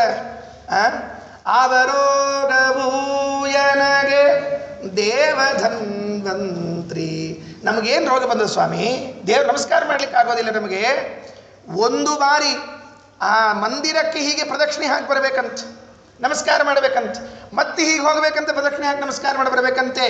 ಯಾರು ಹೀಗೆ ದೇವರ ಮಂದಿರಕ್ಕೆ ಪ್ರದಕ್ಷಿಣೆ ಬಂದು ನಮಸ್ಕಾರ ಬರ್ತಾರಲ್ಲ, ಅವರ ಪುಣ್ಯ ಎಷ್ಟು ಅಂದರೆ ಯೋಗ್ಯರಾದ ಚೇತನವಾಗಿದ್ದರೆ ವೈಕುಂಠದಿಂದ ನೇರವಾಗಿ ದೇವರೇ ವಿಮಾನವನ್ನು ಕೊಟ್ಟು ಕಳಿಸಿ ಮನೆ ಕಳಿಸ್ಕೋತಾರಂತೆ. ಯಾಕೆ? ನೀನು ನನ್ನ ವಿಮಾನಕ್ಕೆ ನಮಸ್ಕಾರ ಹಾಕಿದ್ದೀಯ, ಆದ್ದರಿಂದ ವಿಮಾನದಲ್ಲಿ ಕುಳಿತು ಬಾ ಅಂತ ಕರೀತಾರಂತ. ವಿಮಾನ ಅಂದರೆ ದೇವ ಮಂದಿರ, ಆಮೇಲಿರ್ತದಲ್ಲ ಭಾಗ, ಅದಕ್ಕೆ ವಿಮಾನ ಅಂತ ಕರೀತಾರೆ. ದೇವ ಮಂದಿರಕ್ಕೆ ಪ್ರದಕ್ಷಿಣೆ ಬರೋದು ಅಷ್ಟು ದೊಡ್ಡ ಸೌಭಾಗ್ಯ. ಹಂಸಗಾಮಿ ಆಗ್ತಾರಂತೆ, ಹಂಸದ ಮೇಲೆ ಕುಳಿತು ಹೋಗ್ತಾರಂತೆ. ಆಚಾರ್ಯ ಪುರಾಣ ವಾಕ್ಯವನ್ನು ಕೊಡ್ತಾರೆ. ತೀರ್ಥ ಕೋಟಿ ಸಹಸ್ರಾಣಿ, ತೀರ್ಥ ಸ್ನಾನ ಮಾಡ್ಲಿಕ್ಕೆ ಆಗಲಿಲ್ವೇ? ಒಂದು ನಮಸ್ಕಾರ ಮಾಡು ದೇವರಿಗೆ. ಸ್ವಾಮಿ ಗಂಗಾ ಸ್ನಾನ ಆಗಿಲ್ಲ, ನಮಸ್ಕಾರ ಮಾಡು ಸಾಕು, ತೀರ್ಥ ಸ್ನಾನ ಬಂದೋಯ್ತು. ಏನು ಬೇಕು ಅದೆಲ್ಲ ಫಲ ಕೊಡುವಂತಹ ಕಲ್ಪವೃಕ್ಷ ಅದು ನಮಸ್ಕಾರ. ಆದ್ದರಿಂದ ಆ ಆನಂದ ತೀರ್ಥರು ಉಡುಪಿಗೆ ಬಂದು ರಜತ ಪೀಠಪುರದಲ್ಲಿ ನಮ್ಮ ಪರಶುರಾಮ ಅನಂತಾಸನಿಗೆ ನಮಸ್ಕಾರ ಮಾಡಿದರು ಅಂತ ಹೇಳ್ತಾ ಇದ್ದಾರೆ. ಸುಖಯಮೇಧ ಗಣಾತಿಶಯಾಲವಃ ಹರಿನಮಸ್ಕೃತಯ ಸುಕೃತಾಯಿಮಾಹ ಇತಿ ಸುರೈರಪಿ ಭೂಸುರ ಮಂಡಲೈಃ ಸಮನಮತ್ಸ ವಿಸ್ಮಯ ವೀಕ್ಷಿತಃ. ಶ್ರೀಕೃಷ್ಣಾರ್ಪಣಮಸ್ತು. ಅಕ್ಷಯಂ ಕರ್ಮ ಯಸ್ಮಿನ್ ಪರೇ ಸ್ವರ್ಪಿತಂ ಪ್ರಕ್ಷಯಂ ಯಾಂತಿ ದುಃಖಾನಿ ಯನ್ನಾಮತಃ. ಅಕ್ಷಯ